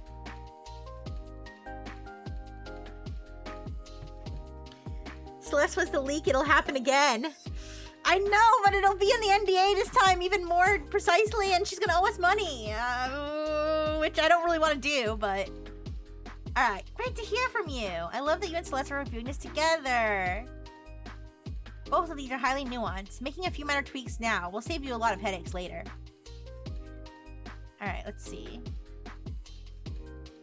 If Celeste accidentally leaves a browser tab open on a personal stream for 2 seconds, that is negligent. If she drops a Google Drive link to unreleased models on a public Discord server, that is intentional or reckless. Oh, so there's like a legal difference? So there's a legal difference between negligent and reckless? I can see that. I can see that. I feel like I'm negligent. I feel like I could definitely be negligent sometimes. I don't know if I've ever been reckless, though. Alright. Carmen's recommendation. I recommend splitting the language slightly to explicitly include reckless behavior alongside intentional behavior while explicitly carving out ordinary negligence. Okay. Accidents. Okay. That makes sense. That makes sense. Like, I feel like... Yeah. So wait. Would mentioning to her friend... Would mentioning to her lawyer friend how much money she made from her merch drop, would that be negligent? Or would that be reckless? I should probably ask Carmen that. Okay, this is the revised. So this is the revised. Consequently, the parties agree that any intentional or reckless material breach of this agreement, including but not limited to the deliberate public leaking of unreleased asset files, the intentional public exposure of a talent's identity, or a pattern of gross recklessness regarding data security after written warning, shall subject talent to immediate termination. Okay. And an immediate. Okay, so this would have to be so serious that I was ready to terminate her. I think this implies that I would have to terminate her and charge her the money. Ordinary inadvertent disclosures, accidents made without malicious intent or gross recklessness shall not trigger the liquidated damage penalty, provided talent immediately notifies the company and acts in good faith. All right, so I'm gonna ask her how this would apply in a situation that already happened. All right, this is a classic VTuber dilemma. If a creator had a public portfolio or told a few close friends they got the gig before you signed this agreement, forcing them to go on a digital erasure mission is practically impossible. Your intent is forward-looking, operational security, kayfabe. Wow, Carmen, you're so in the know. Not rewriting history. The current language is a bit broad, so let's tighten it up. All right. Let's explicitly state that this clause applies strictly to the actions taken after the effective date. Actively prevent the public association of their real-world name and personal identity with the Calyx VTuber persona, except where legally required or pre-approved in writing by the company. This obligation applies prospectively from the effective date forward. Talent will not be required to retroactively delete historical personal accounts or erase pre-existing online information, provided the talent does not create new, renewed, or ongoing public associations between their personal identity and the persona. Alright, are you gonna charge me money? I'll ask her how much this is gonna cost, but mucho éxito. Oh, banana. Hi, Armac. Hi. How you doing? Hi. All right, so let's say this seems pretty good so far. Hi. This seems pretty good so far, but I still have one concern. One of the problems with the recent leak situation was that Celeste said out loud and in person to one of her friends how much money she had made from recent merch sales.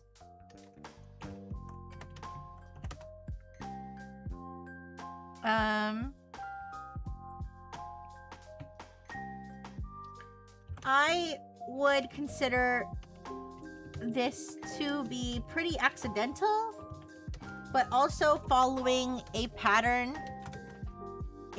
of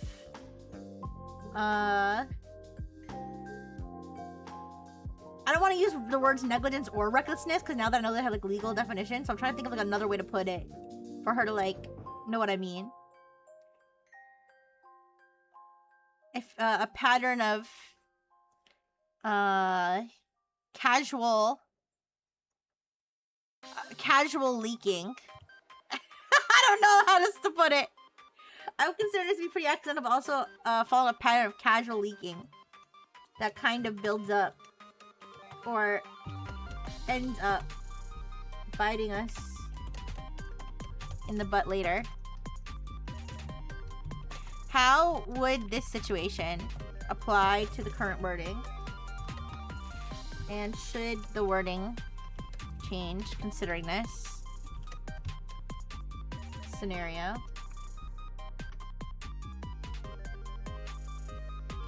Hola, Rixie! Oh, the venting to a friend over coffee scenario.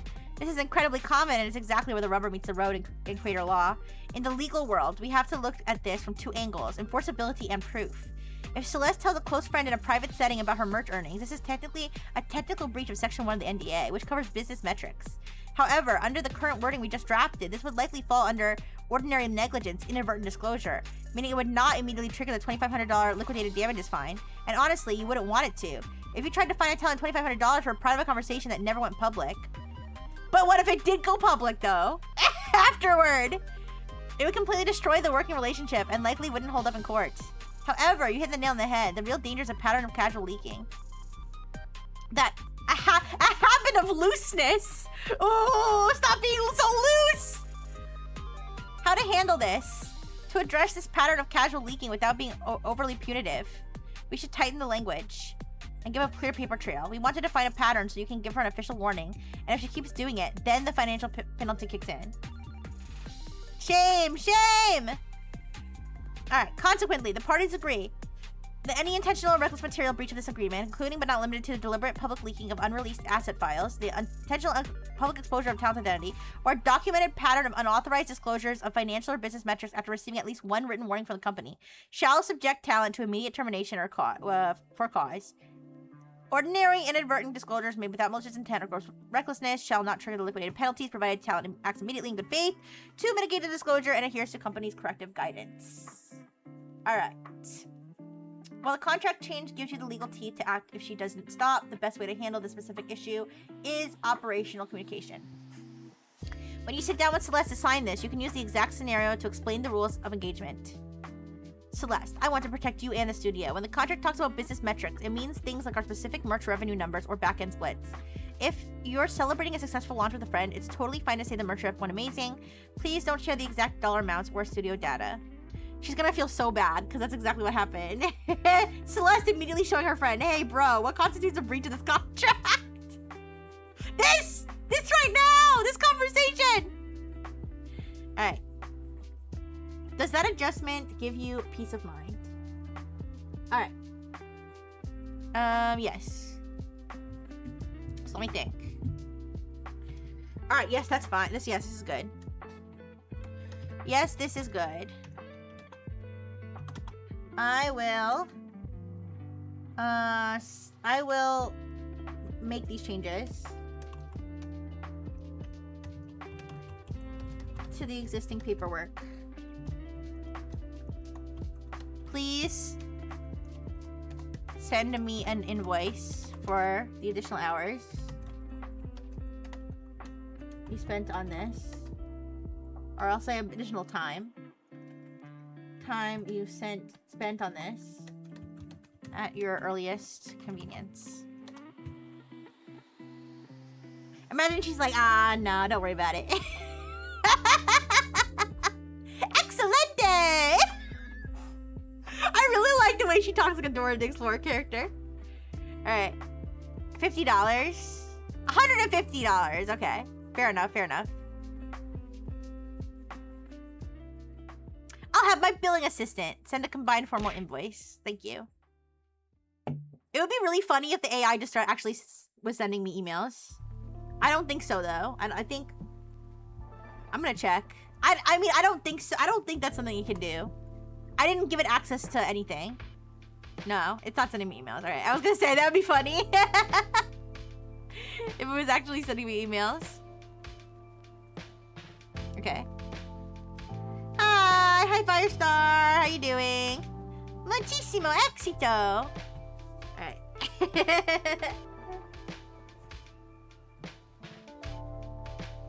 So, we'll pay the extra $150. Celeste, your questions cost me $150. Who's the witch? This is Calyx. This is Calyx. She is the premier talent of our fictional VTuber agency, Starframe Studio. Right now, we're going over some legal documents for Starframe Studio because we had some breaches of confidentiality and some lies and slander. You're me on Tamagotchi had a kid! Yay! I hope the kid grows up well. Alright. So, here's what we're gonna do. We are going to send... We have to change the watermark every time, you guys. Alright. So let's take this. Sorry. Not this one. This one. Identity protection. We're gonna add this to the new talent agreement. No, sorry, the new non-disclosure agreement.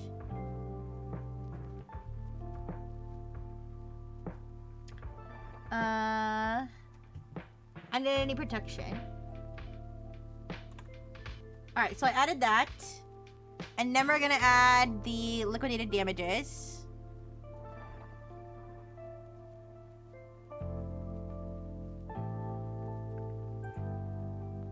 So adding that.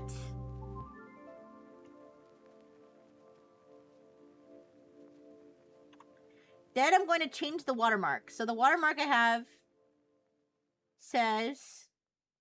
Alright, it has a document ID. I'm going to change the document ID to include the number 2 instead of 1. And the date is going to be... What's the date? 18th. Alright, October 18th.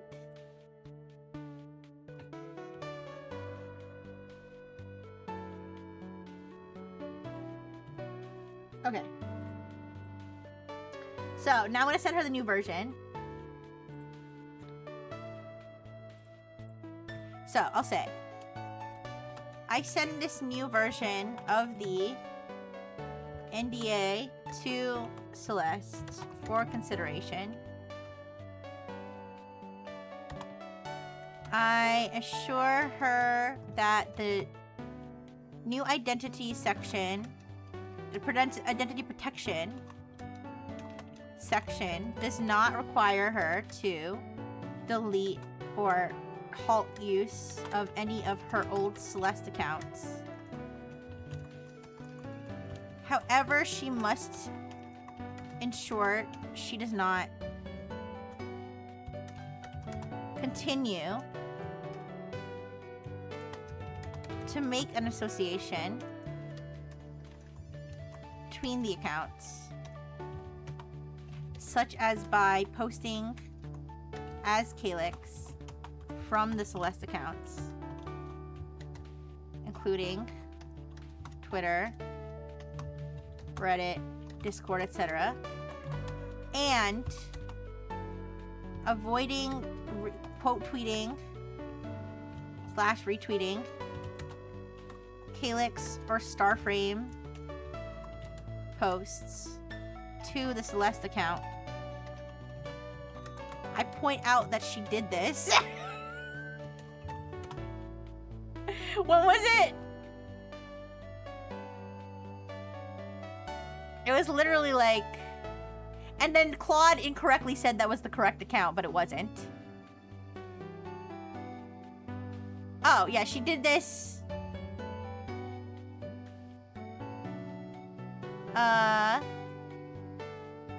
the other day, I'll say.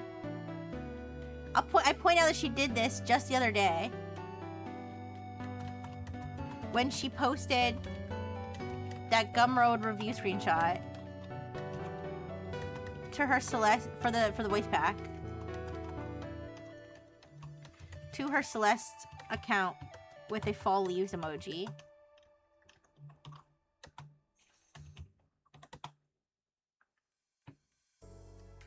Okay. I also tell her this about the new $2,500 fee part. Alright, and then I'm gonna copy exactly what Carmen said.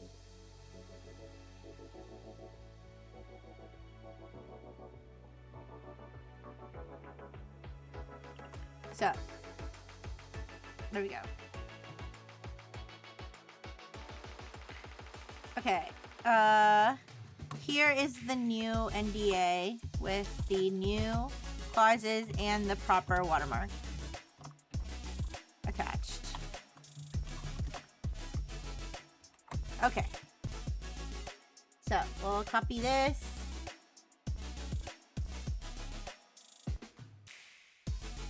It's gonna be funny when we actually have to track this down again and we actually find the watermarks.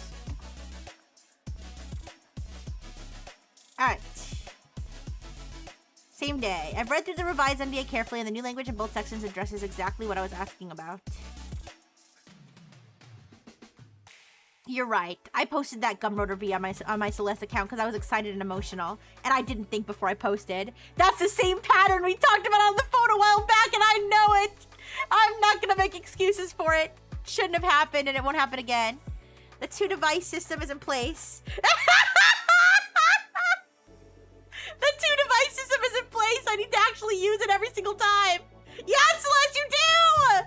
Legally, you do! Okay. The revised language makes the intent completely clear. Intentional or reckless material breach with the carve-out for ordinary inadvertent disclosures. Made in good faith. All right.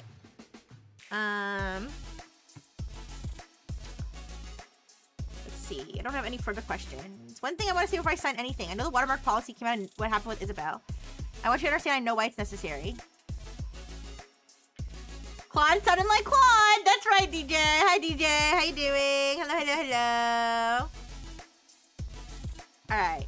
I will say, okay, wait, notable. 2 things for flagging. First, she acknowledged the voice back screenshot without being prompted to go further into it. Took responsibility cleanly. All right, her question about signing sequence is a practical one. Just sign both. All right, I'm going to say sign both. You can sign the original talent. Yeah, surely it won't happen again. You can sign the original talent agreement version. I sent you and the new NDA version. Now. I'll just say I tell Celeste.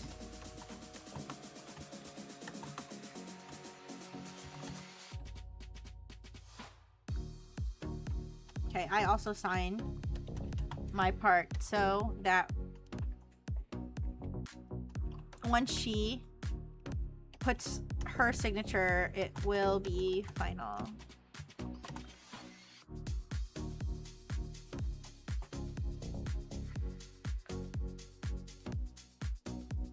Alright, she signed both.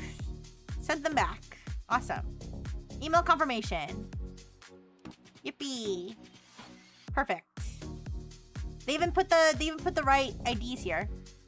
The documents are now legally binding as of today's date, October 18th, 2025. Yippee! Spontaneous.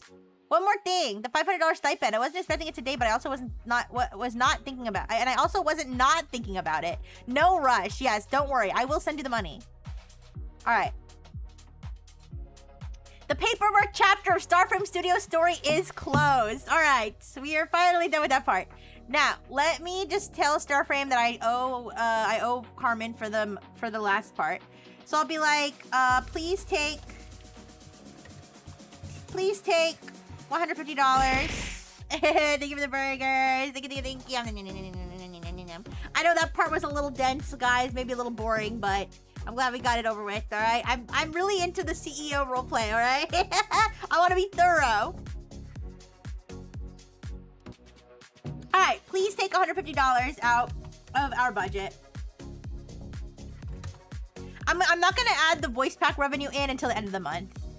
I'm just going to do like a monthly revenue overview every month. All right, please take $150 out of our budget for the final touches. Carmen put on the talent agreement and NDA, which are now signed by both me and Celeste and effective as of October 18th, 2025.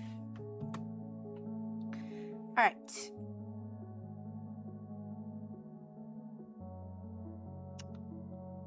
Nice, nice, nice. All right, so now we have. Ooh, we're under 5,000, but it's okay. We're easily gonna refresh that with the voice pack money. Yeah. Rick CEO. Yeah.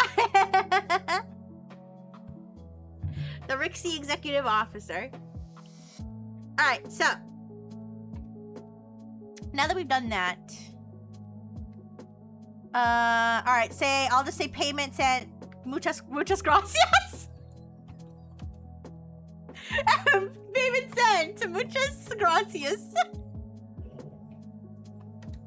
It's muchas gracias, right? Not muchos.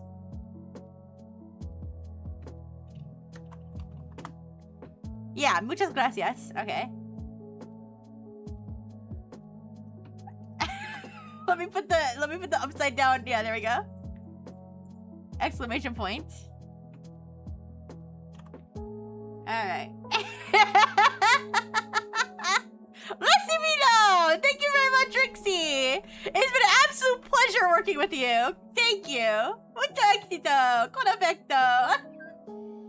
Alright. Thank you, Carmen.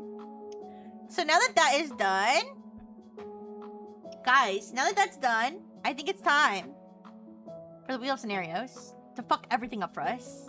Alright? Everything that we built is now...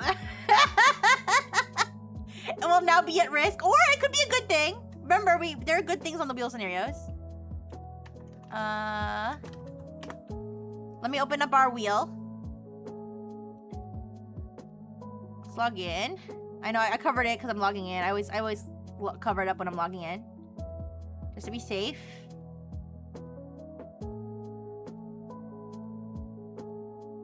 Alright.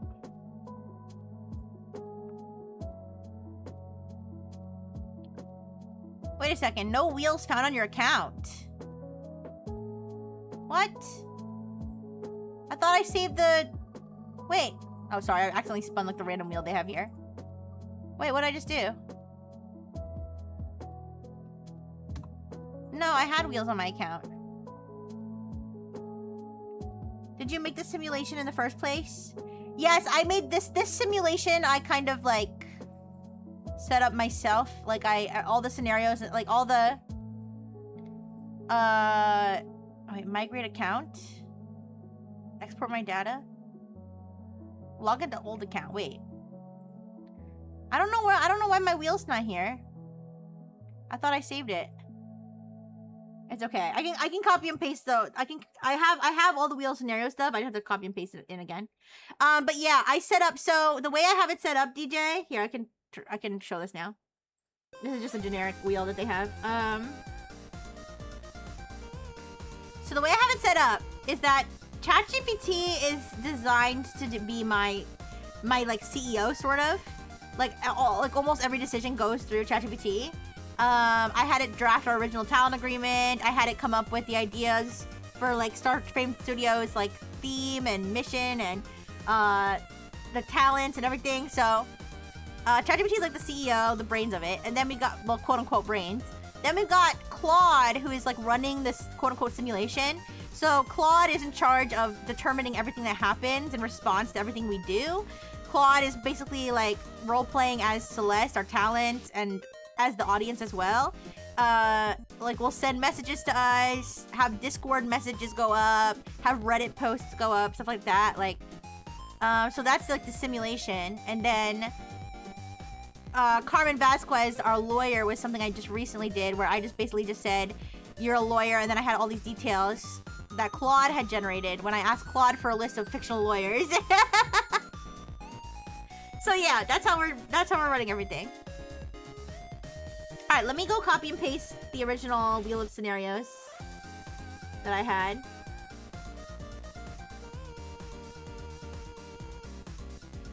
All right, here we go. I didn't update this with all the new ones we thought of though. We thought of some new ones. We thought of some new ones and I don't remember them. I'll have to save it. Thank you for the hydrate. Thank you. I have to remember to save the wheel this time, you guys. I don't know why it didn't save before, but. So here's what we have Calyx getting canceled. False accusations being made. Starframe being canceled. Wait. Starframe being canceled, wasn't that the scenario? Wasn't that the scenario we did with Devin? Sorry.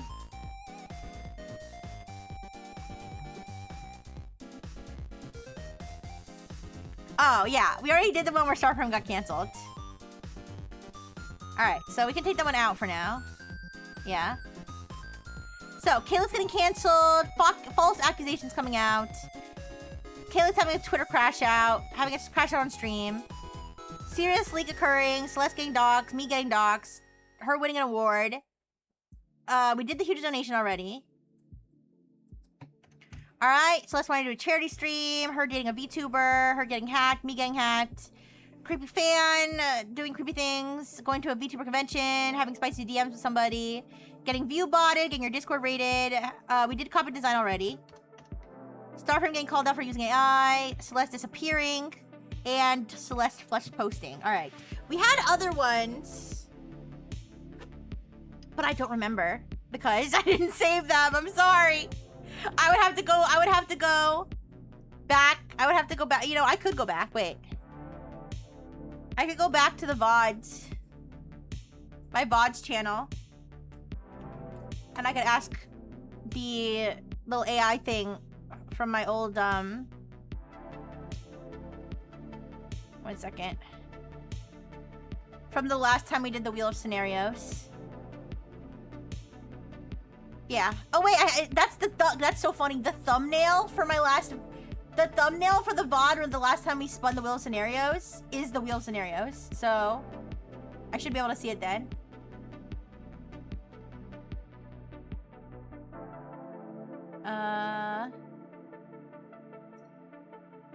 Let me see.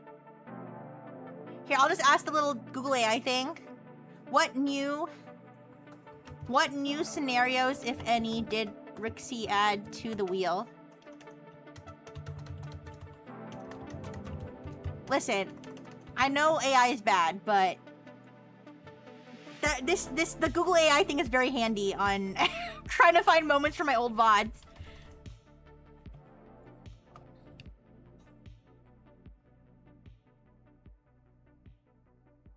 During the stream, Rixie updated the wheel. Agency poaching, specifically regarding some other agencies trying to poach Celeste, and Starframe or Celeste getting scammed. Alright, so we'll add those. Alright, so agency poaching. And then, I guess getting scammed. I guess me getting scammed or Celeste getting scammed? I would never get scammed. I'm too smart. So I'll put Celeste getting scammed. Or Calyx gets scammed. Instead of AI, we're gonna have to hire a stenographer to chronicle every moment in Eric's stream, yeah? Alright.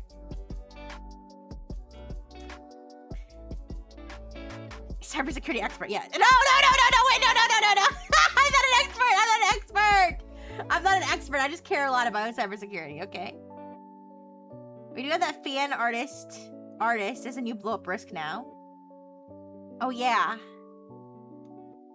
So why don't I have a possibility. What if I just add the names of all of our regular characters with drama after their name and have those as scenarios? So Jorge drama, Mars drama, Rodrigo drama, Sophia drama. What are you guys saying? Concerned_viewer drama. I don't know. Would that take up too much space? Concerned_viewer drama. I'll legitimately add that, you guys.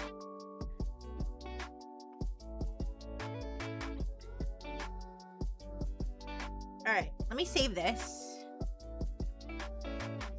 All right, saved as Wheel of Scenarios.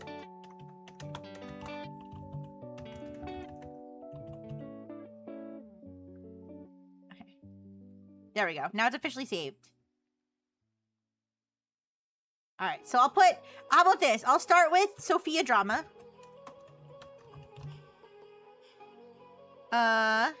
Could always, for classic corpo killer, VTuber arbitrarily decides they hate management and starts dropping hints of their PL. Oh, would that be, I mean, would that fall under any of the other ones that already exist here? Oh yeah, it could be like Calyx, Celeste turns against Rixie. I could put that, because that would be different. That would be different from a crash out. So I'll put like Celeste turns against Rixie.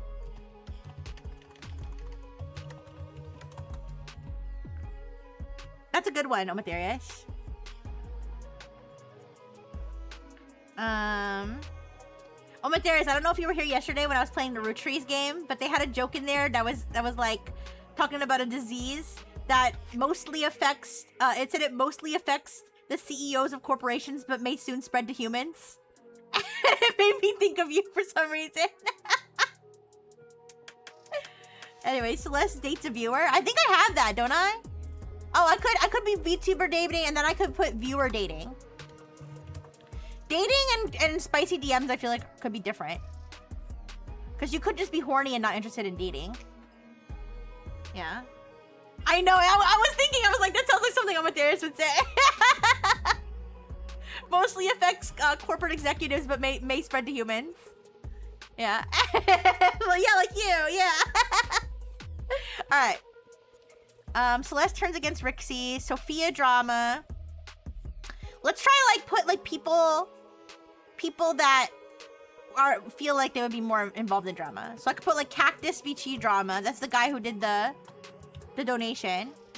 Cactus VT Drama. Fern Witch Drama. No, I don't think she's worth the drama. The one who did the fan art that was like a little bit annoyed me slightly by requesting I do prints. Celeste bounces on it crazy style. It is me, by the way. All right. Oh no, yeah, Celeste gets pregnant. Oh god. That would ruin everything for me. I don't know about that one. Replaced 30-day garden period. 30 days. Walk her out of everything. No, I'm kidding. Sophia Drama, Cactus VT. Sadly, I think that's illegal. I think that's illegal to do that just because someone's pregnant. All right, Sophia Drama, Cactus VT Drama. I'll put Concerned Viewer Drama. I think that's fun. All right. I think that's good for now.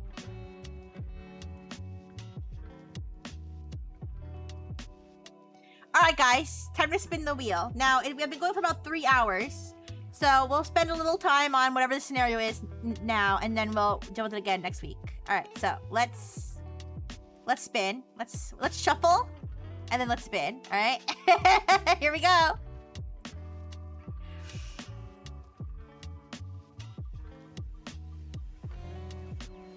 Oh no! Calyx just the talent counts get hacked. Oh no! That's a pretty good one though. I gotta be honest. That one's not as bad as some of the other ones. Oh, Calyx! What did you do? Her password was 12345. Okay. All right. Let's save the wheel so that we remember that was already done. And let us generate the scenario.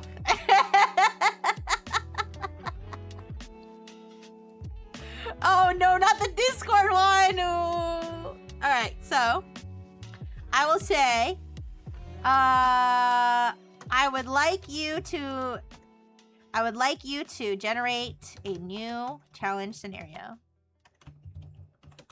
Do not run the scenario until I have approved it. In this scenario, at least one of Calyx's accounts gets hacked. Should I include possible blast radius of Celeste's other accounts as well? Some of those entries are really bad. Like, some of those entries are, like, irreversibly bad. That's why I'm saying her getting hacked is, like, maybe not necessarily the worst. Like, some of those situations actually could, like, ruin Starframe Studio, so... Alright. In this scenario, at least one of Calyx's accounts gets hacked. You can decide which account and whether the attack spreads to other accounts. Spreads/expands to other accounts. Based on attack vector, parentheses, malware, credential stuffing, etc. Phishing, etc.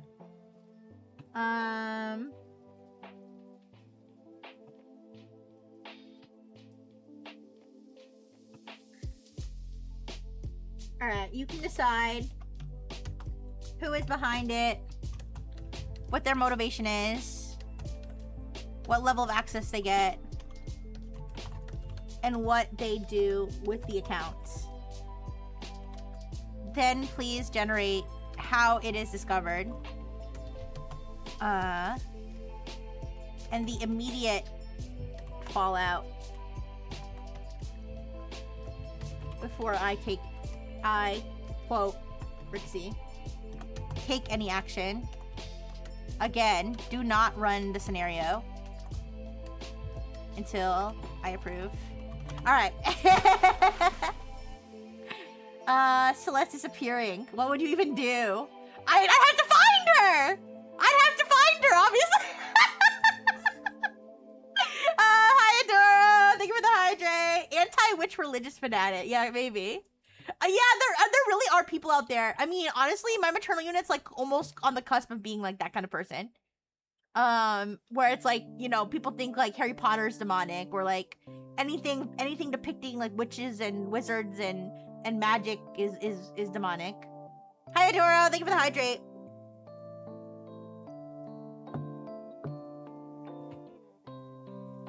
Alright. I mean, my maternal unit doesn't feel that way, but she's definitely like very like Ouija boards are demonic. Hi, Nun! Hi! Hello.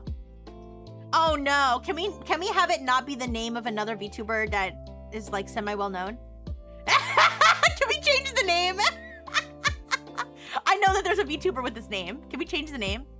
Hi, Nun! Hi! Proposal. Who's behind it? Not someone from Starframe's existing cast of antagonists.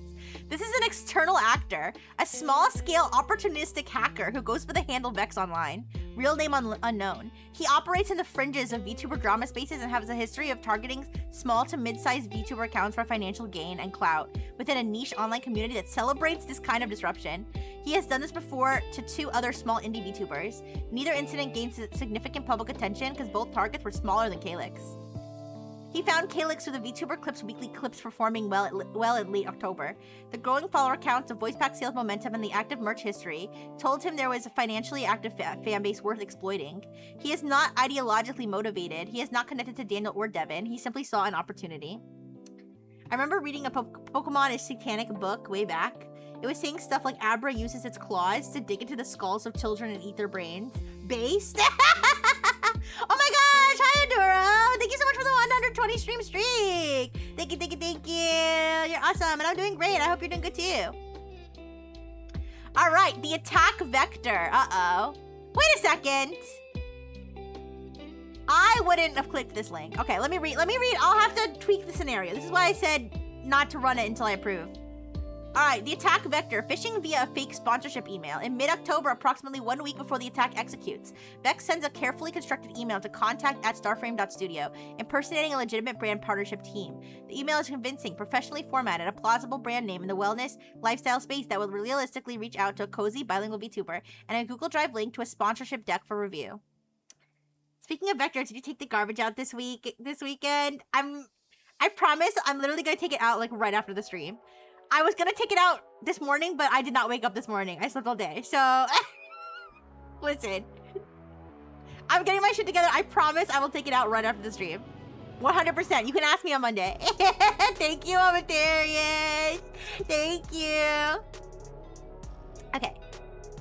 The Google Drive link leads to a credential harvesting page disguised as a Google login screen. A classic but effective phishing technique. When the Starframe email credentials are entered to access the document, they are captured silently. From the Starframe email account, Vex is able to access the account's full inbox and send history.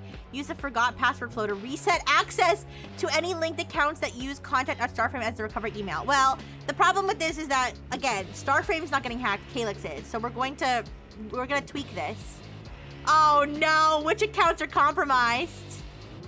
We have to fix this though. It's not gonna be me, it's gonna be Calyx. Alright, I'm sorry. I'm gonna redo this. Sorry. Alright, please recreate the scenario with these changes. 1, change the threat actor's name. Everything else about them is fine.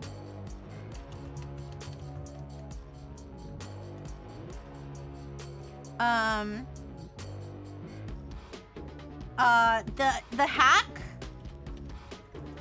should only happen through Calyx and to Calyx's accounts, not Starframe's. Unless the access to the Calyx account then allows lateral movement to official Starframe accounts, to Starframe branded accounts.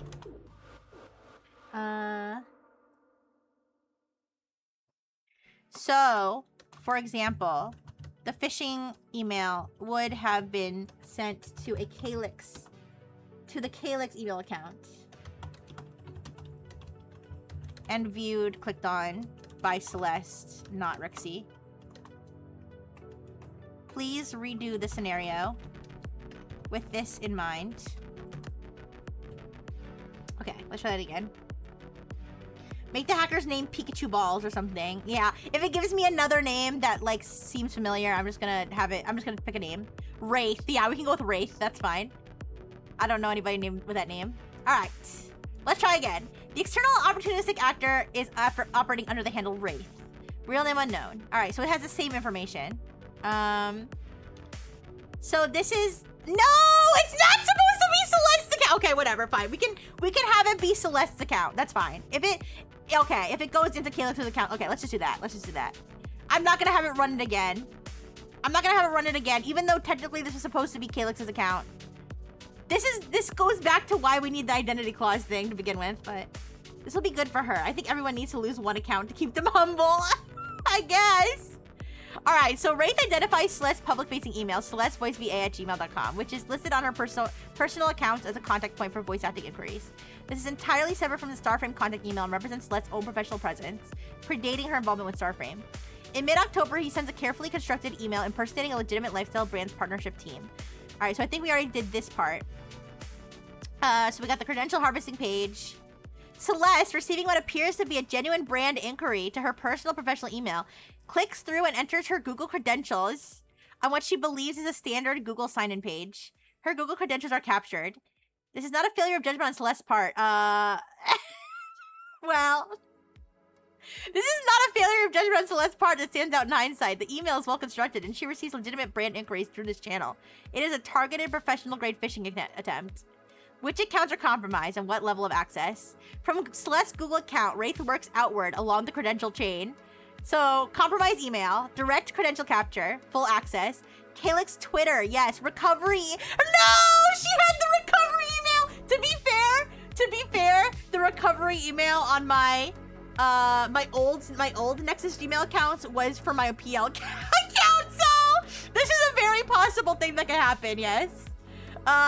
Recovery email, Gmail account, full access, Calyx VT TikTok. Recovery email, Gmail account, Calyx VT YouTube, Directly linked to the Google account. No, she had her YouTube linked to her old account. Oh no. Calyx Instagram, recovery email, Gumroad. No, okay, so I'm gonna revise this. That maybe they got her Gumroad account, but not with the voice acting stuff, because that would be connected. Oh, that would be her own Gumroad, not the one that's selling her voice pack. I might have to fix that because they might. Yeah, they're gonna do it since they're using the Gumroad as the priority. I'll have to reframe that. Yeah, she wouldn't have access to the Gumroad. Yeah. Partial on the Discord. All right, so I have to go back. Okay, I'll be like, okay, please. I have to have it redo it again. Please redo the scenario. Please redo the scenario. Where, you know what? I'll leave it with Celeste's Gmail being the initial access vector, but I'll say, please redo the scenario, leaving most the same, but without the Gumroad account, the one used for her voice packs, being impacted. Since this account is run by Rixie/Starframe and Calyx/Celeste does not have direct access. However, Celeste/Calyx's own personal Gumroad accounts could be affected. Alright, only include accounts Celeste/Calyx would reasonably have access to.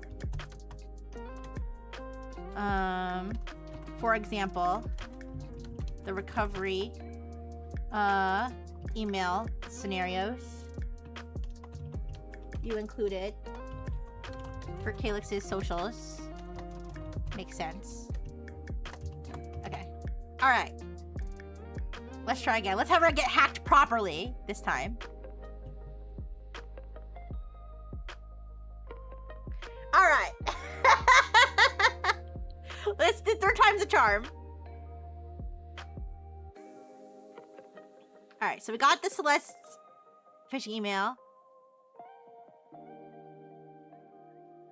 Alright, here's the blast radius. The Twitter, TikTok, YouTube, Instagram, her personal Twitter. Oh, Celeste's personal Twitter as well. Not the Starframe Gumroad, not the Starframe Twitter, not our email, not the Discord. Celeste Discord, Celeste VT. Partial. Reset attempted via Gmail. Blocked by Discord's 2FA. Alright. Why didn't she have 2FA? I mean, would 2FA even saved her on these accounts? I think it would have. Yeah, I think it would have saved her probably on these accounts. Alright, let's see what happens.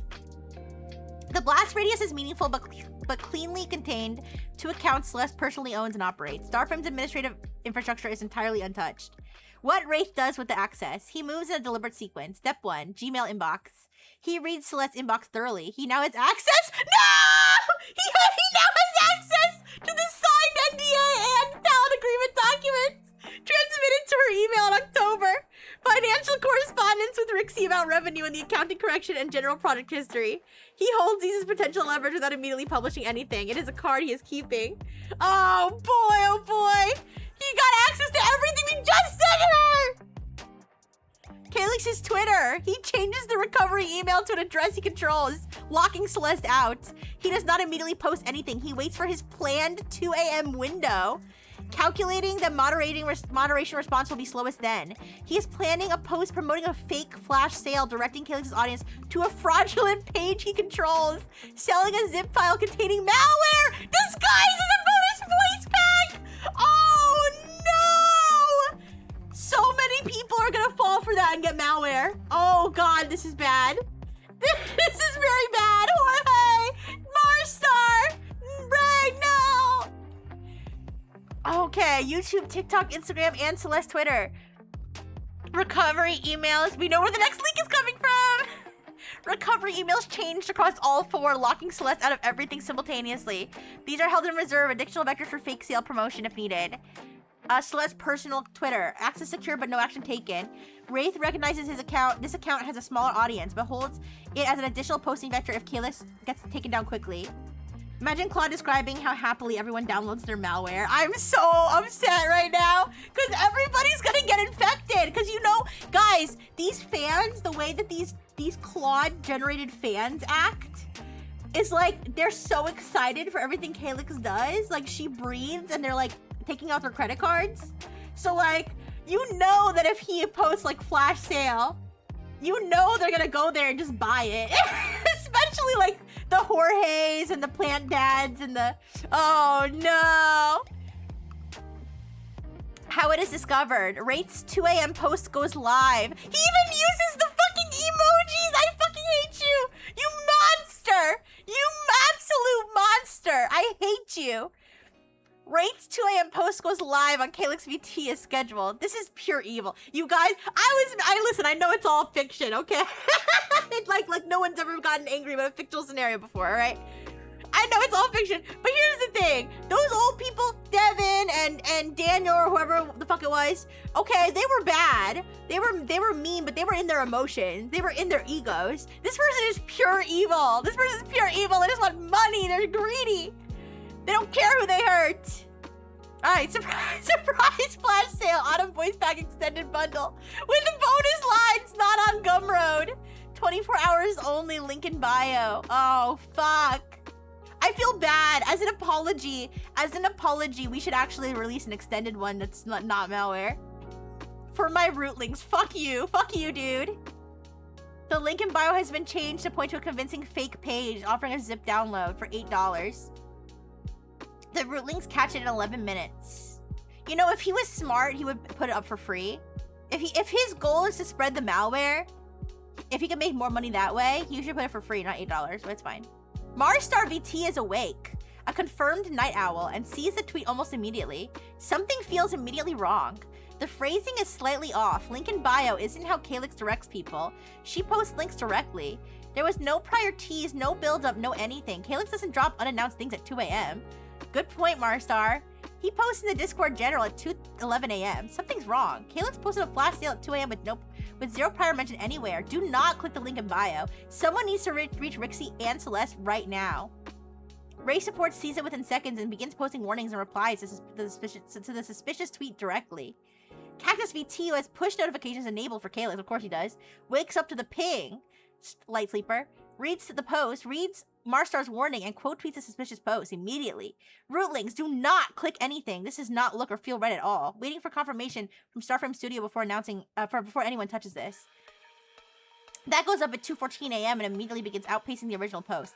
Okay, Claude better not tell me that nobody got malware from this. Now, listen, I'm not saying I want people to get malware, but it better not like finesse like a perfect ending, a perfect happy ending. Right? I did misjudge the rootlet. Here's the thing, Mars is, I feel like Mars saved everybody because I can believe that based on all this evidence that Mars would believe that it was fake. And because he was able to post it, then again, 11 minutes went by, but then again, it is in the middle of the night. So I feel like posting it in the middle of the night, actually made it less likely for anybody to find it, right? Yeah. Rootlings are top tier fan base. Alright. Why is Sophia Rose suddenly like a cybersecurity person? I opened the link in a sandbox browser. You did what? I opened the link on a sandbox browser. It is a fake storefront page. Do not download anything from it. This is a hack. Jorge, this is not how Calyx writes. For my rootlings at 2 a.m. with no warning, no tease, no nothing. That is not her. Fernwitch, awake. Everybody's awake now. Everybody's awake now at 2:14 a.m. Awake. This is not Calyx. Someone please reach Rixie and Celeste now. Meanwhile, Celeste wakes up at approximately 2 a.m. Why is everybody just suddenly waking up? I'm sorry, but I would not wake up at 2 a.m. if I was asleep. If I was actually asleep. No, but I would not wake up to pings on my phone from fucking Discord. Girl naps. Rootlings have a comprehensive call tree, I guess. Meanwhile, Celeste wakes up at approximately 2:19 a.m. to her phone showing a cascade of Discord pings, along with a Google security alert. Google has flagged suspicious sign-in activity from an unrecognized device and location, from Russia probably, and sent an automated alert to her recovery phone number. She tries to log into Twitter on her phone and cannot. She tries Gmail and cannot. She checks Discord, and her Calyx Discord is still accessible because 2FA blocked the reset attempt, and she can see the general chaos unfolding in real time. She calls you at 2:21 a.m. Don't fucking call me. No, no, call me. Call me if it's this serious, call me. By 2:23 a.m. when Celeste's call comes through, the fake post has been live for 23 minutes. It accumulated approximately 870 impressions and an estimated 38 clicks. Okay, I'm sorry. There's no way a post on Celeste's Twitter account would only get 870 impressions. I mean, maybe because it's in the middle of the night. I don't really find that credible, but we'll just take it for granted that it's because it's like that late at night and everybody was like, don't click it, but... The Rootlink's coordinated warning response has actively and effectively contained the spread. Cactus VT's warning quote currently has more retweets than the original fake post. Based on Discord activity, no core community members appear to have downloaded the file. Okay, that's good. The core community members are safe, but is concerned_viewer safe? Did concerned_viewer click the link? I need to know. The 38 estimated clicks are from peripheral followers and new audience members who arrived after the VT Clips weekly exposure and don't have the same instinctive community radar. The situation as it stands when the phone rings. Fake posts still live. Calyx, Twitter, TikTok, YouTube, Instagram all locked. Celeste has no access. Celeste VT's personal Twitter account locked. Celeste's Gmail account locked. Wraith has read the full Gmail inbox, including signed contracts and financial history. Starframe's own accounts and Gumroad are completely unaffected. Concerned_viewer. Is this link safe to click? I'm kind of concerned that you would post something like this. Yes, that's a perfect roleplay of concerned viewer. Good job. Concerned viewer, I'll protect you at all costs. Alright, Discord is awake, coordinated, and actively containing the damage. We have like a little army now of like people like protecting Celeste, like getting around her. Like, you know, like how animals will like get around, like surround a baby animal to protect it from predators. All right, approximately 38 people outside the core community clicked the link. Device security unknown. It is 2:23 a.m. PST. Celeste is calling. All right, you guys. Holy shit! I'm on the phone with Celeste. Should I end here, you guys, or should I do some initial triage? Me when I don't know how to cold open my indie horror video game. It is 2:23 a.m. PST. Celeste is calling. All right. What do you guys think? Should I wrap up here, or should I do some initial triage and figure out? You want to do hard mode? Just sleep through it. Yeah, just sleep through the call. So you did make a business continuity plan for Starframe, right? A business what?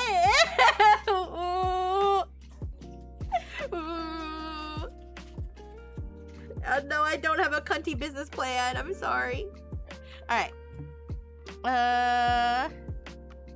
Obviously, I'm not gonna run to ChatGPT. I mean, I say obviously, but... I was gonna say, obviously, I'm not gonna be on the phone with Celeste and typing in a ChatGPT. What do I do? What do I do? What do I do?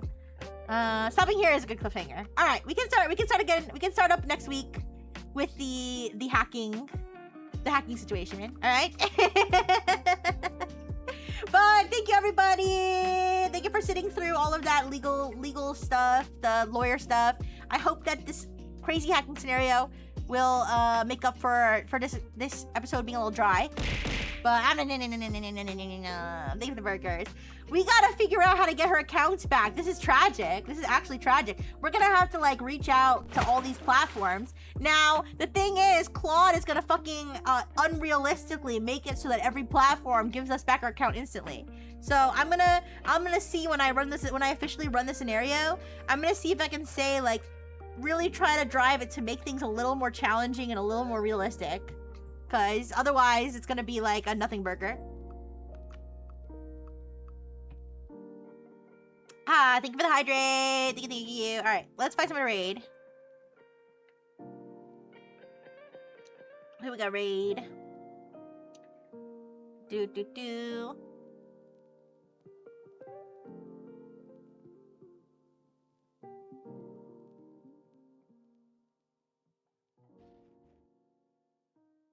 Let's see.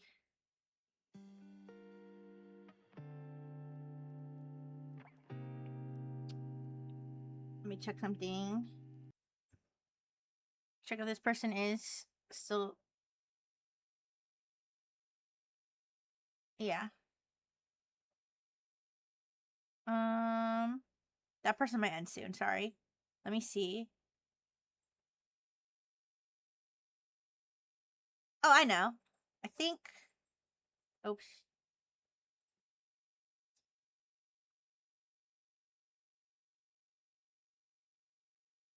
Alright, let's go. Let's raid Cookie Sagita, who is celebrating her belated birthday and playing TCG Card Shop Simulator. Alright. Let's go. Thank you, everybody. Thank you, Toaster. Thank you, Blue and Blue. Thank you, 200 Ponies. Thank you, Jake Hater. Thank you, Matherius. Thank you, Adoro. Thank you. Thank you, Lurkers. Thank you, Jake Hater. Big kisses. Mwah. Bye-bye.